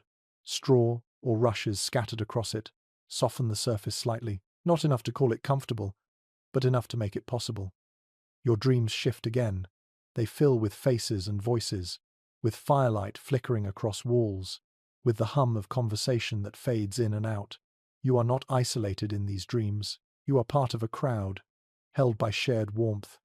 At some point, the fire burns lower. Someone adds wood. Sparks rise briefly, then settle. You stir but do not wake. The heat returns, steady and gentle. Winter nights in taverns were rarely quiet or orderly, yet they offered something priceless. Rest without exposure. Rest without motion. For a pirate accustomed to sleeping with one eye open, that mattered more than silence. Your body sinks further into sleep now. Muscles release completely. The tension you carried at sea drains away in stages. First the shoulders, then the back, then the legs. When you wake later, stiff and smoky, you will return to the ship or move on to the next shelter. But for now, this place holds you. Firelight dances behind closed eyes. Noise fades into a soft blur. You sleep deeply, surrounded by strangers, protected by walls and flame, while winter presses uselessly against the outside world. Sleep does not always come easily when pain joins the night. You feel it now. A dull ache somewhere beneath the warmth, perhaps in a shoulder-strained hauling rope, or a rib bruised during rough weather. Winter makes every injury louder. Cold sharpens sensation, slows healing, and turns small wounds into constant companions. You shift carefully, testing the limits of comfort without fully waking yourself. Pain responds immediately, a quiet reminder that your body carries more than fatigue. Around you, others carry their own marks. Bandaged hands, wrapped knees, limps hidden during the day, revealed only at night when movement slows. Injuries were common aboard pirate ships. Falls, rope burns, splinters, and blows from shifting cargo left few unscathed. Period medical accounts from coastal surgeons and ship physicians describe a steady stream of sailors seeking treatment for minor wounds that became serious in cold, damp conditions. Winter turned inconvenience into risk. You feel the stiffness settling in as your body cools slightly. Muscles tighten, joints complain. To counter it, you draw warmth closer, tucking injured areas deeper into the shared heat of bodies and layers. This positioning is deliberate. Pain teaches quickly. There is a practice mentioned in several maritime narratives where injured crew were placed centrally within sleeping groups during cold nights, not out of sentiment, but because warmth supported healing. Heat improved circulation. It reduced stiffness by morning. Those who slept alone recovered more slowly. You sense that care around you now. Someone nearby adjusts position to shield your sore side from drafts. The movement is subtle, unconscious perhaps, but effective. Cooperation extends to the wounded without formal instruction. Sleep becomes shallower when pain flares. Your mind drifts, then snaps back to awareness as an ache pulses. You breathe through it, slow and controlled, letting warmth dull the edge. Over time, the pain recedes into background noise, never gone, but manageable. There is an odd remedy recorded in an old sailor's account describing how men rubbed warm animal fat or oil into aching joints before sleep. The grease trapped heat and reduced friction. Whether the relief came from warmth, massage, or belief remains unclear, but the practice persisted in cold regions. You recall the smell of oil earlier, mixed with tar and wool. Perhaps someone nearby treated a wound before settling down. The scent lingers faintly, another signal of care woven into the night. Illness complicates winter sleep even more. Coughs echo softly around you, wet and persistent. Fevers rise and fall. Cold nights test the strength of lungs and immune systems already strained by poor diet and exhaustion. Sailors with sickness often slept fitfully, plagued by chills and sweats that no amount of layering fully balanced.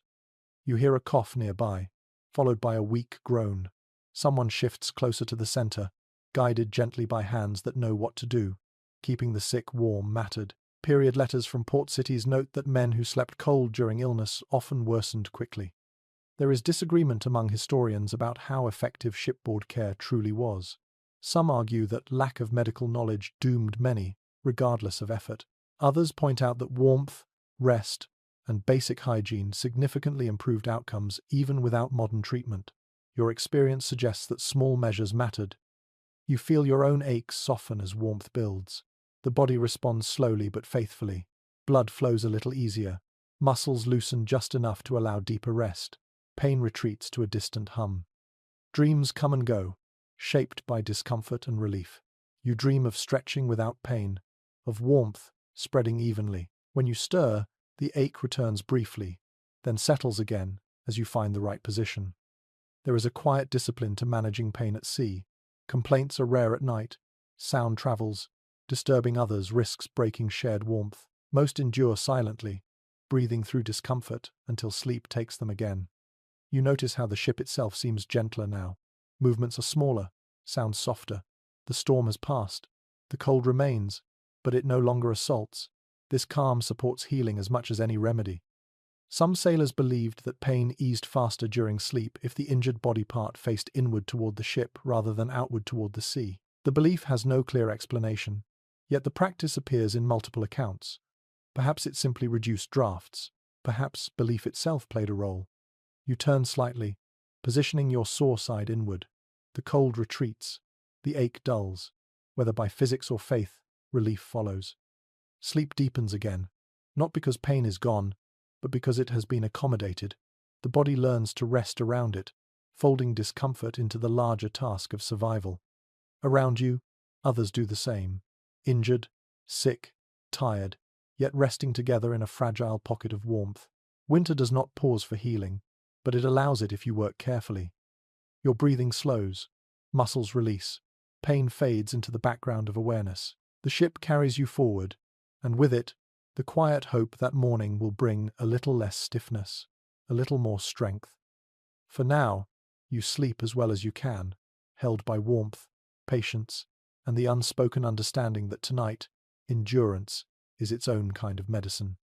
As your body settles once more, sleep opens a different door. The cold has shaped the night so thoroughly that it begins to shape what you see when your eyes are closed. Dreams do not unfold gently here. They come in fragments, sharp at the edges, colored by temperature and fatigue. You drift into one without noticing the moment it begins. There is water, endless and dark, but it does not frighten you. It feels familiar. The surface moves the way your ship moves, steady and alive.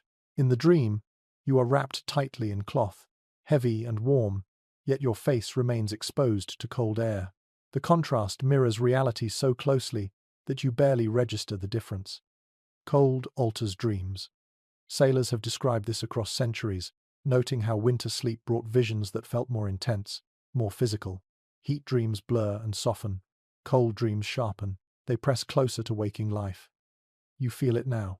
In the dream, your hands ache with cold, just as they did earlier. Your breath fogs. Your body curls inward. The mind does not escape the environment. It carries it forward, reshaping it into images rather than sensations. There is a detail noted in several maritime journals where sailors claimed winter dreams were often shorter but more vivid. They woke remembering fragments clearly, while summer dreams faded quickly. Exhaustion and cold seemed to etch images more deeply into memory. Your dream shifts. You are standing near a fire, but it gives no heat. You move closer, closer still, until sparks brush your skin without warmth. This frustrates you in the dream, creating a quiet urgency. When you stir in your sleep, the frustration fades, replaced by the familiar pressure of bodies nearby and the faint warmth they provide. Some dreamers believed cold allowed the mind to wander closer to truth, stripping away comfort and illusion. Others feared it invited nightmares. Both interpretations appear in old sailor lore. What matters is that winter sleep felt different enough to be remarked upon. Your breathing remains steady as the dream dissolves into another. This one is slower. You are lying beneath layers of fabric that feel endless, each one heavier than the last. You pull them closer, but they never quite reach your face. The cold lingers there, persistent and patient. You shift slightly in the waking world, tucking your chin lower. The movement alters the dream. Suddenly the cold recedes. Warmth spreads. The mind responds instantly to the body's adjustment, blurring the boundary between sleep and wakefulness. This connection fascinated early observers of sleep, long before science attempted explanation. Sailors noticed how small physical changes altered dreams dramatically. A draft across the face might summon visions of wind and flight. Warmth along the spine brought images of fire or sun. You drift again, deeper this time. The dreams grow quieter, less narrative, more sensation. The ship's creaks weave into the background, becoming part of the dream's structure. Water sounds echo softly, transformed into distant waves or breath. There is a belief recorded in a few northern sea traditions that dreams in winter carried warnings, that they reflected the body's needs more directly than waking thought. Hunger, cold, illness, all appeared symbolically. Whether taken seriously or not, sailors often adjusted behavior after restless nights, adding layers or seeking warmth without fully knowing why. Your own dream now presents a simple image: a narrow space, wooden walls close on either side. It feels protective rather than confining. You lie still within it, safe from wind. This image mirrors the enclosed sleeping space aboard ship, reinterpreted as shelter rather than constraint. As the dream fades, you hover near wakefulness. Awareness flickers. You hear someone shift. You feel warmth against your back. The cold still touches your face, but it no longer startles. Some researchers studying historical sleep patterns suggest that fragmented sleep encouraged frequent dreaming, as the mind entered and exited sleep repeatedly. Winter conditions amplified this effect. Nights became a series of shallow descents rather than one long plunge. You experience that now. Dreams arrive, retreat, return. Each time, they grow calmer, less urgent. The body has adjusted to temperature. The mind follows. Another dream surfaces briefly. You are walking across snow that does not crunch beneath your feet. The silence feels deep and heavy. Then a sound interrupts it. Not threatening, just familiar. Wood creaking. The snow melts into planks. You are back aboard ship, and the dream dissolves completely. Your breathing deepens. Muscles relax. The cold remains, but it no longer shapes thought so sharply. Dreams thin and fade, replaced by heavier sleep. This is the point where rest finally takes hold. Not perfect, not uninterrupted, but sufficient. The mind quiets. Images blur. Awareness softens. Winter dreams are not meant to be understood. They are shaped by the body's effort to endure. Tonight, they have done their work, guiding small adjustments, releasing tension, easing you toward deeper rest. You sink further now, carried by warmth and fatigue. The ship moves steadily beneath you. The cold presses gently rather than sharply. Dreams retreat, leaving behind a quiet darkness that feels restful rather than empty. For a time, there are no images at all, just breath, pressure, and the faint awareness of being held within a moving world. You sleep, deeper than before, as winter continues its long watch outside, and the ship carries you onward through the night. Sleep loosens its hold again, not sharply, but gradually, as the character of the cold shifts around you. This is not the same winter everywhere. Even half asleep, your body senses the difference. The air here feels heavier, damp rather than biting. The ship's movement is familiar, but the cold presses in a new way, softer and more persistent. Where you sail matters. Pirates who moved between regions learned this quickly. Winter in northern waters carried a dry, cutting chill that numbed fingers and froze rigging stiff. Further south, the cold soaked instead, clinging to skin and cloth, stealing warmth slowly but relentlessly. Both demanded different strategies for sleep. You feel this damp cold now. It creeps upward from the deck, sneaking past layers of fabric, settling into joints rather than shocking them. Your body reacts by pulling inward, curling tighter, sealing off openings. You tuck your hands beneath your arms, protecting fingers from moisture that steals heat faster than air ever could. Accounts from sailors who worked both northern seas and warmer latitudes often describe this contrast with frustration. They wrote that southern winters felt colder at night, despite higher temperatures, because dampness robbed the body of warmth without warning. The cold felt less dramatic, but more exhausting. You sense others adjusting around you as well. Someone shifts to avoid a patch of moisture. Another pulls fabric higher along their side. No one complains. Experience has taught everyone that damp, cold demands vigilance. In the far north, winter sleep was a battle against freezing air. Breath turned to frost. Beards stiffened. Decks glittered faintly under moonlight. Pirates who ventured into these waters relied heavily on wool, fur, and constant movement during the day to survive the night. Sleep there was often shorter, lighter, interrupted by the need to restore circulation. Here, further south, the battle is different. Moisture lingers in everything. Clothing never fully dries. The smell of mildew mixes with tar and salt. Sleep becomes heavier, but less refreshing, as the body works harder to stay warm beneath clammy layers. There is a detail mentioned in several coastal records, noting that sailors preferred sleeping higher in the ship during damp winters, even if it meant exposure to drafts. Elevated spaces dried faster. Air moved. The trade-off between wind and moisture became a constant calculation. You feel that calculation happening now, even half asleep. You shift slightly upward, angling your body toward a drier pocket of air. The cold changes character again, becoming sharper but less suffocating. Your body accepts it. Some pirates adapted their routines based on region. In northern waters, they ate heavier meals and drank stronger spirits before sleep. In damp climates, they favored fires and airflow, even at the cost of some heat. These adjustments were rarely written down, but they appear consistently in descriptions from different voyages. You remember earlier nights when the cold felt clean, almost crisp. Tonight it feels thick. The air seems to press against your skin rather than slide past it. This sensation influences your breathing. Inhales feel fuller, exhales linger. Sleep responds accordingly. Dreams grow slower, more grounded. Images feel weighted, as if moving through water. The ship's sounds deepen, carrying farther through the damp air. There is a long-standing argument among historians studying maritime life about which climate posed greater danger to winter sailors. Some emphasize the obvious threats of freezing temperatures, others point to damp cold as more insidious, increasing illness and weakening crews over time. Your experience suggests both had their own quiet cruelty. Nearby, someone coughs softly, the sound wet and persistent. Damp air irritates lungs, especially after weeks at sea. You hear another cough, answer it from further down the deck. Illness spreads more easily when moisture lingers. You pull your collar higher again, shielding your neck. Wool helps, but even wool feels heavy when saturated. The warmth you share with others becomes even more important now, compensating for what clothing cannot fully provide. Your body adjusts its rhythm, shivering fades. Instead, there is a steady tension, muscles engaged just enough to generate heat. This low-level effort continues, even in sleep, invisible but draining. Sailors often remarked that waking from damp, cold sleep felt worse than waking from frozen cold.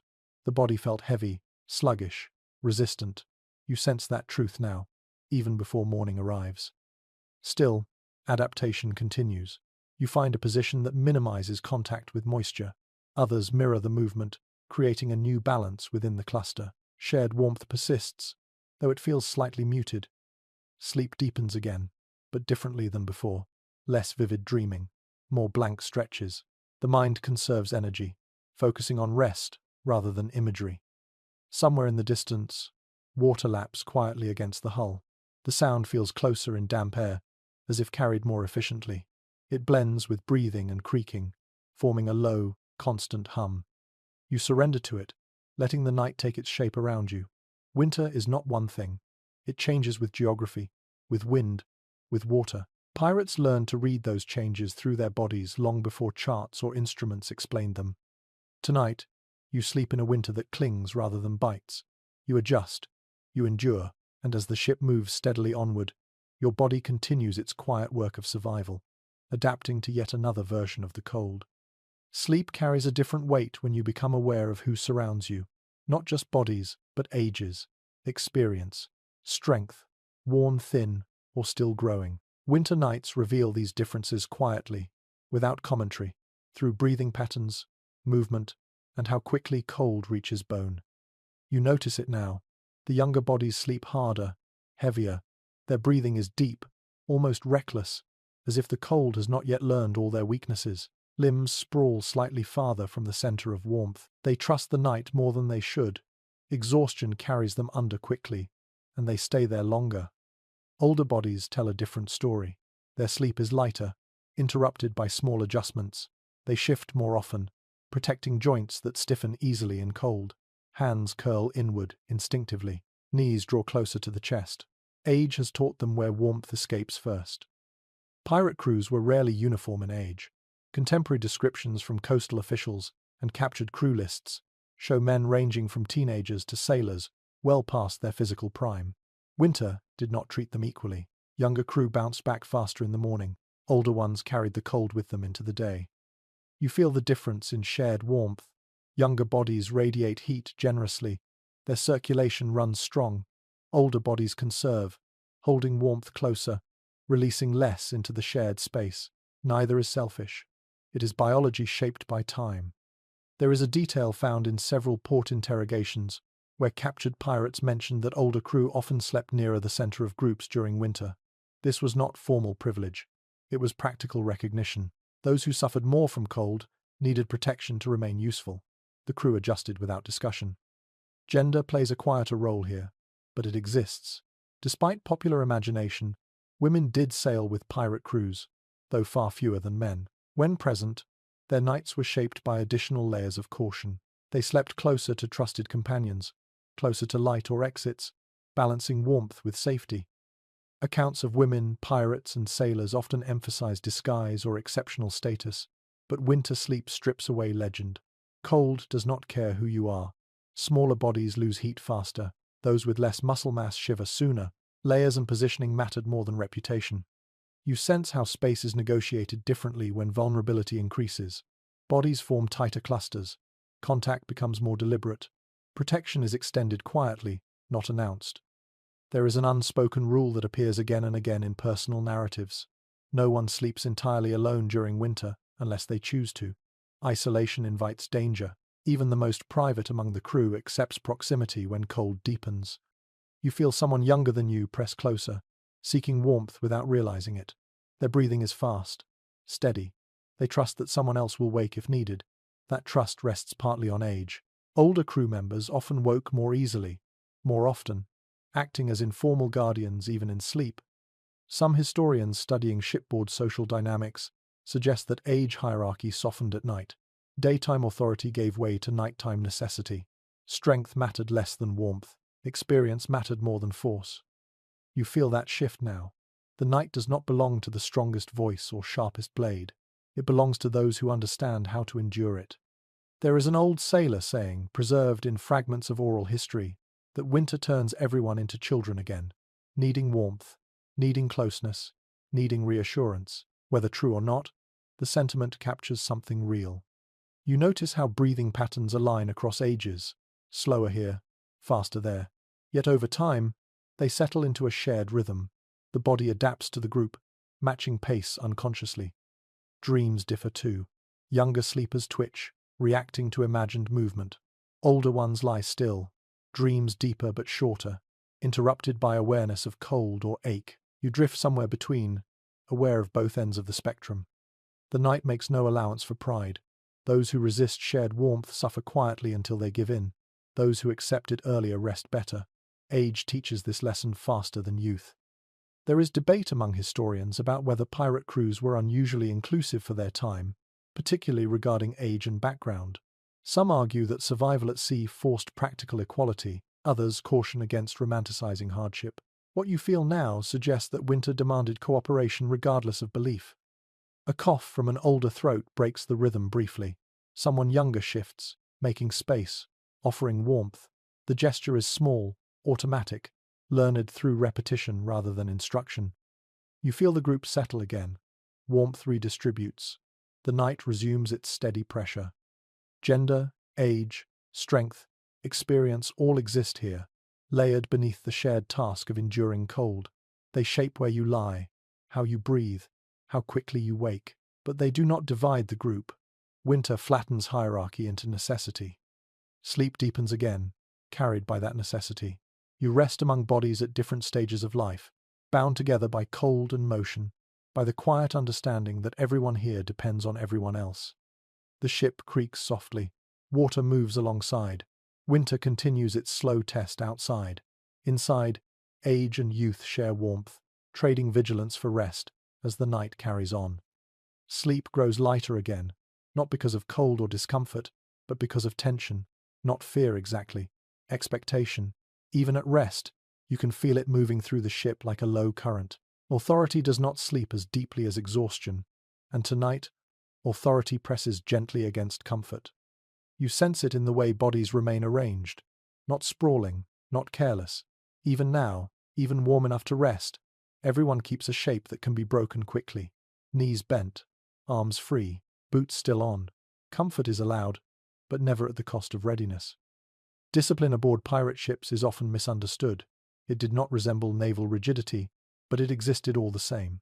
Articles of agreement outlined consequences for theft, violence, and desertion. Beyond those written rules, unwritten expectations governed behavior, especially during vulnerable moments like sleep. You feel those expectations now. No one takes the warmest spot indefinitely. No one blocks access routes.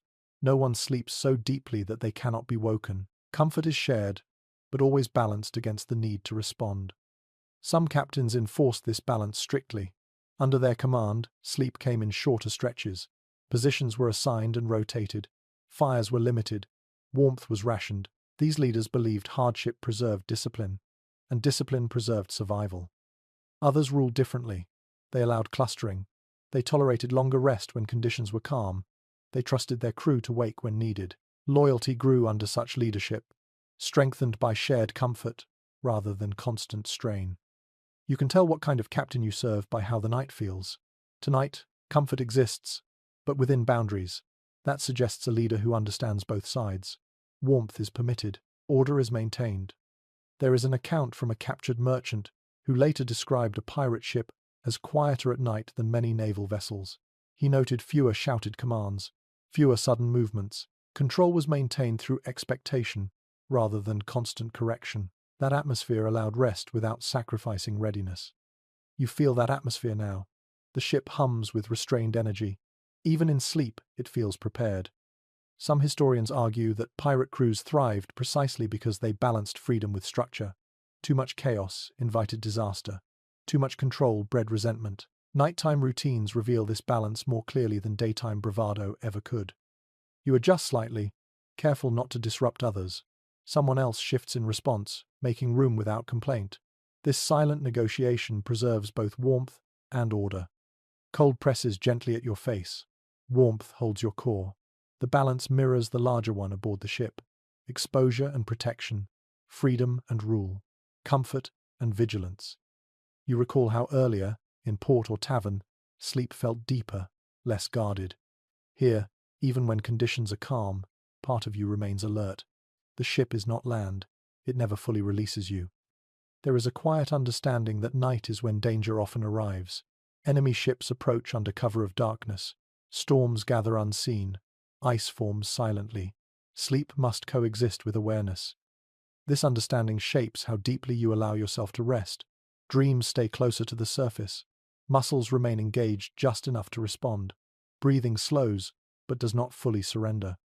There is a lesser-known practice mentioned in a few pirate narratives where crew members slept with one hand touching the deck or a beam. The contact anchored them, making it easier to wake quickly and orient themselves. Whether common or symbolic, the image captures the mindset well. You feel the deck beneath you now. Solid, cold, reliable. The ship is your ground, even when it moves. Nearby, someone sighs softly, settling into a deeper phase of sleep. Another shifts closer, then stops, careful not to overstep. Even rest respects boundaries here. Some scholars question whether pirate discipline softened over time as crews grew more confident. Others suggest winter voyages always tightened control, regardless of leadership style. Cold focuses priorities. Comfort becomes secondary to survival. Tonight, the two coexist carefully. You are warm enough. You are not careless. The ship creaks in familiar patterns. No alarm follows. The sound is accepted, categorized, dismissed. This mental filtering allows rest to continue without fear. Your thoughts slow again, not into total darkness, but into a quiet, watchful calm. This is not the deep sleep of safety, it is the sleep of readiness. You sense the presence of authority without seeing it. Perhaps the captain rests aft. Perhaps a trusted officer walks quietly above. Their vigilance extends into the sleeping space, not as threat, but as reassurance. You trust that if something changes, you will be woken. That trust allows you to let go just enough. Winter nights aboard pirate ships demand this compromise. Too much relaxation invites danger. Too much tension exhausts the body. The balance is learned through nights like this one, refined by experience. Your breathing evens out. Muscles soften, but do not collapse. Awareness dims, but does not vanish. You sleep again, lightly but steadily, wrapped in shared warmth and shared responsibility. The ship continues forward through the dark, carrying not just bodies, but an understanding forged by cold, motion, and the quiet discipline of those who know that comfort is earned and vigilance never fully sleeps. Sleep drifts in again with a warmth that feels almost artificial, spreading quickly and unevenly through your limbs. This is the kind of warmth that promises more than it delivers. Rum warmth, ale warmth, the sort that glows brightly at first, then fades when you are not paying attention. You tasted it earlier, perhaps hours ago now. A mug passed hand to hand, a swallow taken not for pleasure, but for courage against the cold. Alcohol has always played a complicated role in winter nights at sea. It feels helpful, it feels necessary, and yet, it tells a convincing lie. Sailors across the medieval world drank before sleep in winter. Ship logs, port accounts, and personal letters all hint at this habit without moral judgment. A small ration calmed nerves, dulled aches, and made the first moments of rest easier. You feel that memory now, lingering at the edges of awareness. Your face feels warmer than it should, your fingers too. Blood has rushed outward, encouraged by drink, spreading heat where cold usually dominates. The sensation is pleasant, soothing, and dangerous at the same time. There is a widely accepted understanding among modern historians that alcohol creates the illusion of warmth while actually increasing heat loss. Sailors did not have this language, but many learned the effect through experience. Drink helped you fall asleep, but it often made you colder later in the night. You sense that shift beginning now. The initial glow fades. The cold creeps back in, sharper for the contrast. You pull your arms closer, instinctively correcting for what the drink has taken away. Some crews tried to manage this by timing their drinking carefully. A sip too late meant waking cold. A sip too early faded before sleep arrived. Winter nights taught moderation not through rules, but through discomfort.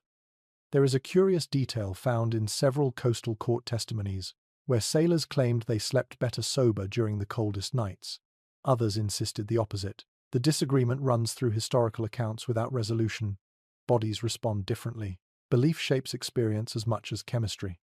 You feel your breathing deepen as the last of the alcohol's edge softens. Muscles loosen, then tighten again as cold returns. Sleep becomes uneven, stitched together by warmth gained from others rather than from within. Nearby, someone exhales loudly, the smell of spirits faint on their breath. Another mutters in sleep, words slurred even in dreams. Drink carries into rest, shaping dreams and reactions. There is an old saying preserved in fragments of sailor humor that rum steals your blanket. It makes you feel brave enough to lie uncovered, then leaves you shivering later. Whether meant as joke or warning, the phrase endured because it rang true often enough. You adjust your position, pressing closer to shared warmth. Alcohol warmth may fade, but human warmth does not vanish so quickly. Bodies compensate for chemistry. Cooperation fills the gap left by false comfort. Some historians argue that pirate crews drank more heavily than naval sailors, given their looser discipline and access to plunder. Others point out that winter curtailed excess, forcing restraint. Drunkenness impaired survival. Crews that overindulged paid for it in frostbitten fingers and sluggish reactions. Tonight, Drinking has been modest, enough to ease the first edge of cold, not enough to claim you fully. You are grateful for that balance now, even if you did not choose it consciously. Your dreams respond to the fading influence. Images blur briefly, colors soften, then clarity returns as cold sharpens the mind again. You wake slightly, then settle, finding equilibrium between alertness and rest. The ship creaks softly. Water moves alongside. The night remains steady. Alcohol becomes just another element in the layered strategy of winter survival. Useful in moments, dangerous if trusted too much. You feel your core warmth stabilizing again as shared heat takes over. Breath slows. Muscles relax in a more honest way now, supported by bodies rather than illusion. There is a record from a northern port physician who treated sailors each winter. He noted that those who relied heavily on drink to sleep suffered more from cold-related ailments. Those who layered, clustered, and ate well fared better. His observations were practical, not moral. Survival left little room for judgment. You sense that wisdom now without naming it. The body remembers what helps and what hurts. Experience becomes instinct. Sleep grows steadier again, less dreamy, more grounded. The false warmth has passed, leaving behind a clearer sense of the cold and how to manage it. Your breathing evens out. You press closer to the group. The ship carries you onward through dark water, while winter watches from outside. Rum may promise comfort, but tonight, true warmth comes from wool, bodies, and restraint. You drift into rest with that understanding settling quietly beneath consciousness, another lesson learned without words on a long winter night at sea. The night thins toward its coldest point just before dawn. You feel it before you understand it. Warmth retreats slightly, not because anything has changed inside the ship, but because the outside world tightens its grip. This is the hour sailors learn to respect. The quietest, the coldest, the one that tests sleep the most. Your body responds by drawing inward again. Chin lowers, arms fold tighter, knees press closer to your chest. Even in rest, instinct recognizes this moment. It is when fires burn lowest, when breath fogs faintly even below deck, when dampness settles heavier into wood and cloth. Those who spent their lives at sea often remarked that the cold before sunrise felt sharper than any other time of night. Coastal diaries and ship journals mention this hour repeatedly, describing how men woke shivering despite having slept warmly earlier. The world seems to pause here, holding its breath. You hear fewer sounds now. Footsteps above deck grow slower, more deliberate. Watches are quiet. Voices drop to murmurs. The ship feels suspended between night and morning, neither fully resting nor yet moving into the day.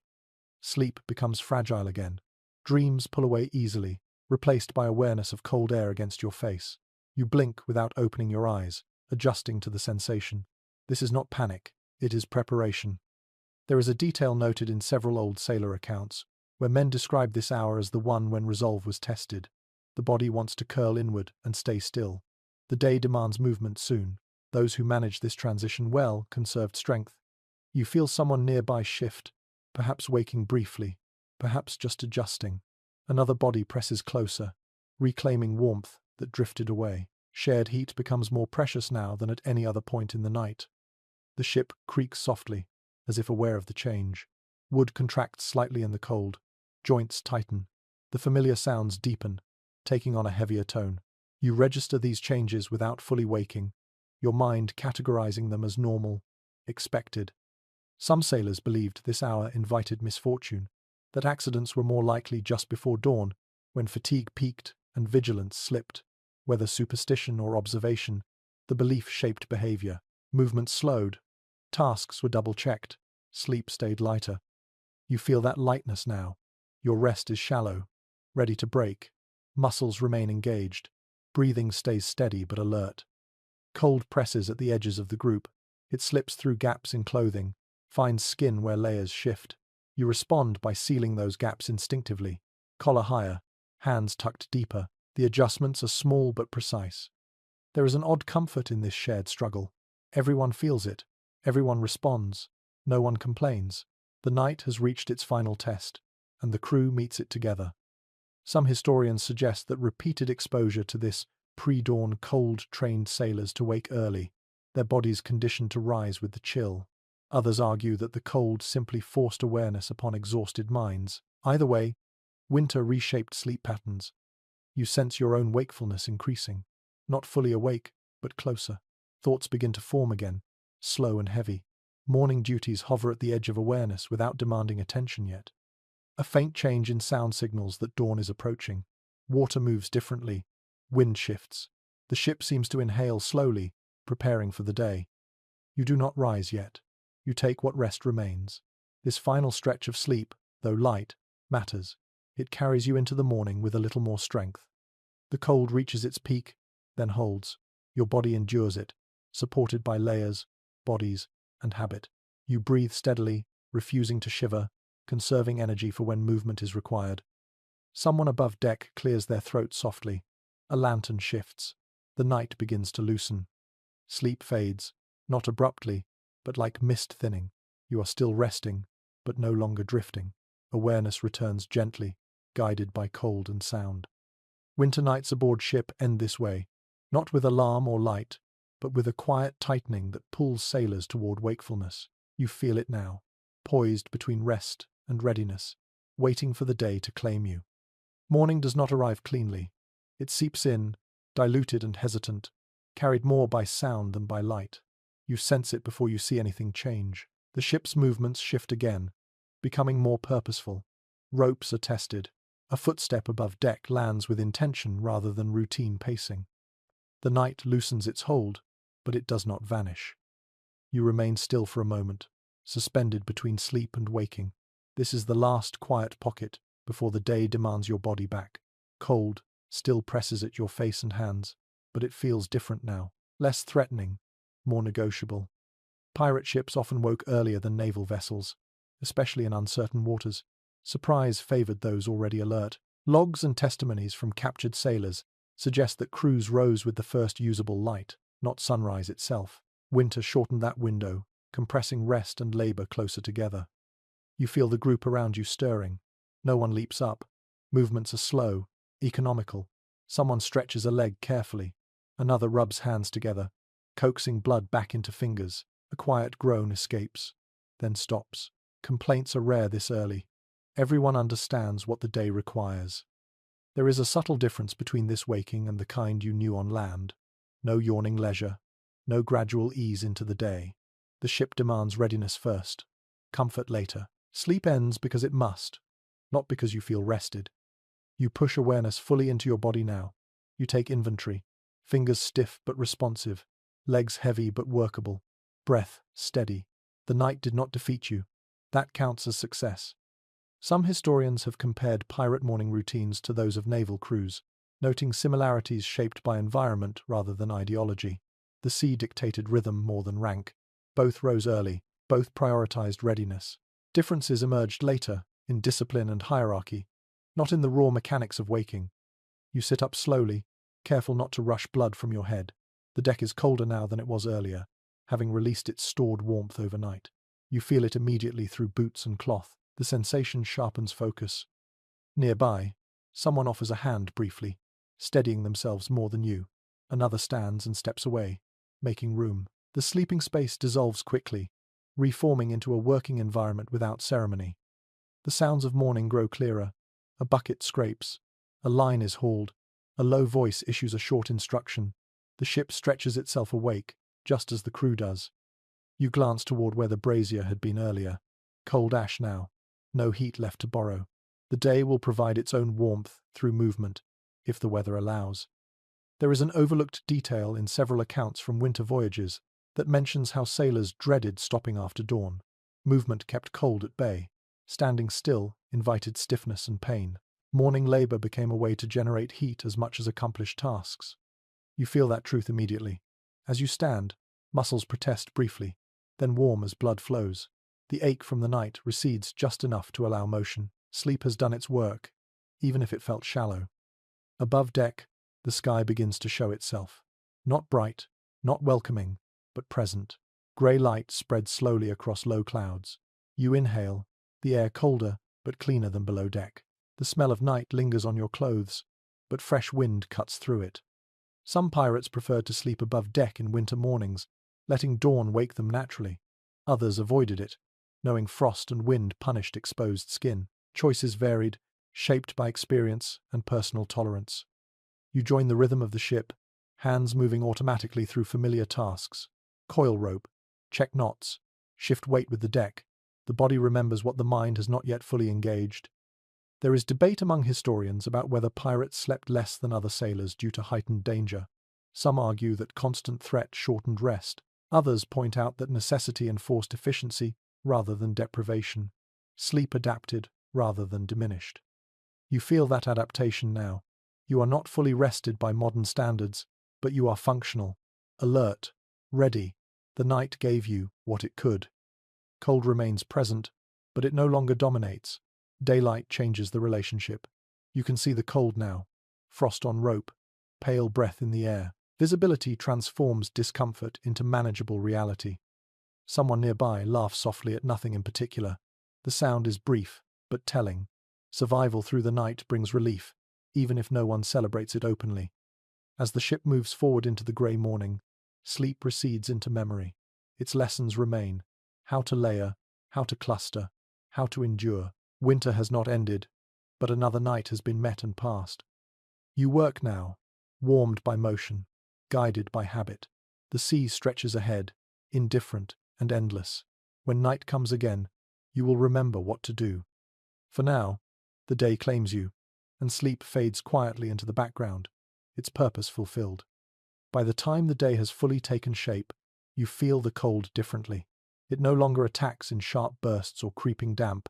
It settles deeper, into bone and memory. This is what years at sea do. Winter stops being a season you endure and becomes something you carry with you. You notice it in how older pirates move once the morning work is done. Younger bodies bounce back quickly, shaking off the night with motion and noise. Older ones warm more slowly. Their joints loosen in stages. Their breath stays measured, conserving energy even in daylight. Age at sea is not counted in years alone. It is measured in winters survived. Each cold night leaves a trace. Stiff fingers that never quite straighten the same way. Knees that complain when the deck tilts suddenly. Shoulders that ache long after the rope is released. You feel the early signs of it in yourself now. A heaviness that did not exist before the night. A dull awareness beneath movement. Sleep has restored you enough to function, but not enough to erase what winter has etched. There is a pattern noted quietly in maritime records and port observations. Sailors who spent many winters at sea tended to wake earlier, even when not required. Their bodies no longer trusted long rest.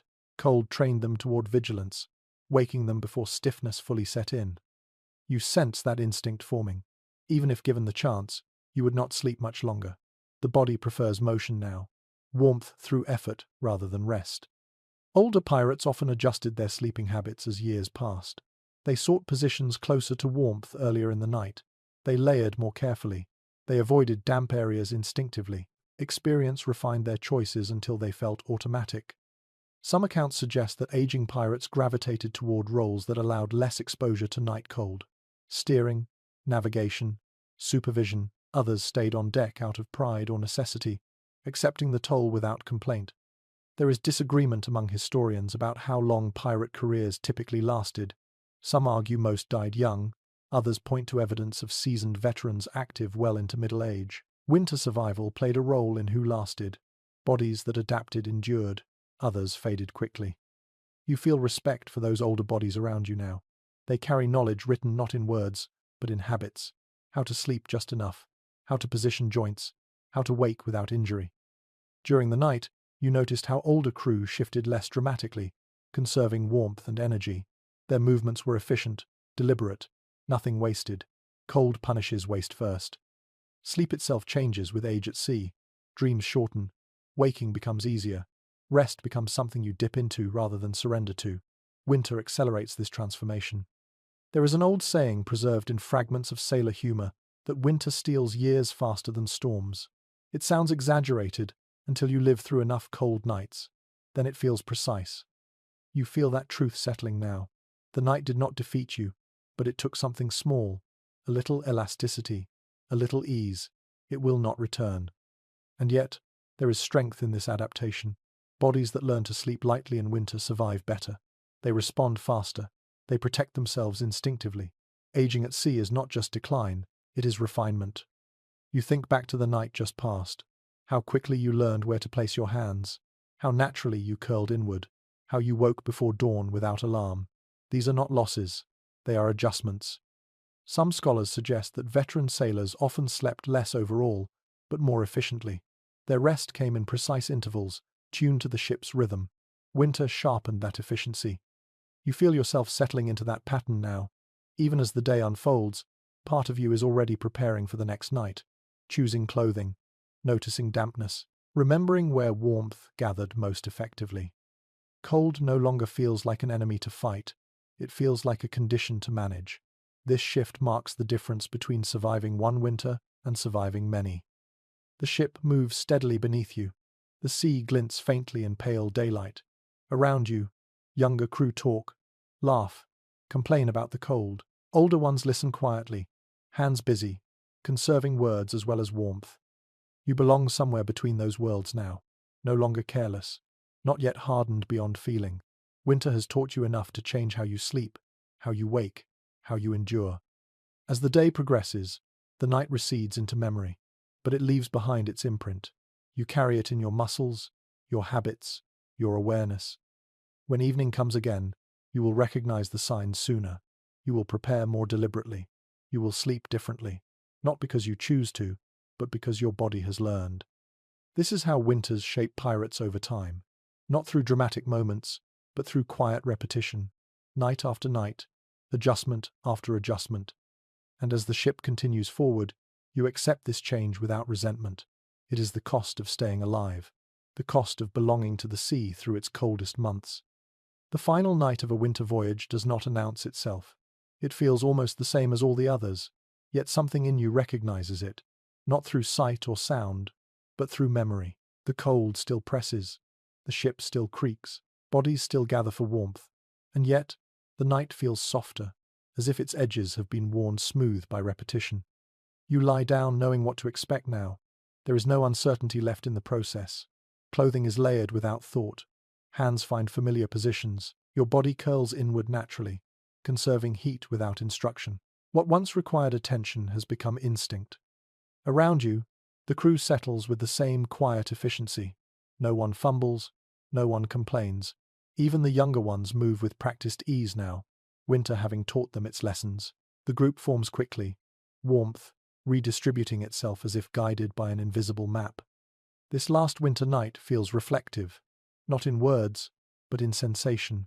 Every ache in your joints carries a memory of earlier nights. Every warm breath against your shoulder reminds you how many times this same position saved you from shivering awake. There is a well-known pattern noted by observers of long sea voyages. The final nights before conditions change often feel calmer, regardless of weather. Crews have adapted. Fear has been replaced by familiarity. Winter no longer surprises. You sense that calm now. The cold still exists, but it no longer demands your full attention. You know how to answer it. Pull in, breathe slowly, stay close, rest lightly. The ship's sounds feel intimate. Each creak is recognized, each shift understood.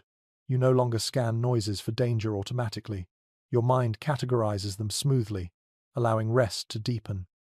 There is an old belief found in fragments of maritime tradition that ships remember their crews, that after long voyages, the vessel settles differently, shaped by shared rhythm. Whether myth or metaphor, the idea fits this moment. The ship feels familiar in a way that goes beyond routine. You drift into sleep more easily now than on earlier nights, not deeper, but steadier. The night does not pull you under in waves. It holds you at a constant depth, comfortable and secure. Dreams come, but they are gentle, not shaped by cold or fear. They are filled with simple images, still water, low firelight, resting bodies. Nothing dramatic, nothing urgent. You wake briefly, not from discomfort, but from habit. The hour before dawn approaches. The cold tightens slightly. You adjust automatically, no thought required. Some historians have suggested that humans adapt to harsh environments, not by eliminating discomfort, but by normalizing it. Winter sleep at sea proves this. What once felt unbearable becomes manageable through repetition and community. You feel gratitude now, quiet and understated, not for comfort, but for competence. You know how to survive this night. That knowledge is enough. As sleep returns again, It carries a sense of closure. This winter night is not special because it is easier, but because it confirms what you have learned. You belong here now, in this rhythm of cold and warmth, motion and rest. The ship moves steadily. Water slides past the hull. Breath rises and falls around you. Winter remains outside, but it no longer feels endless.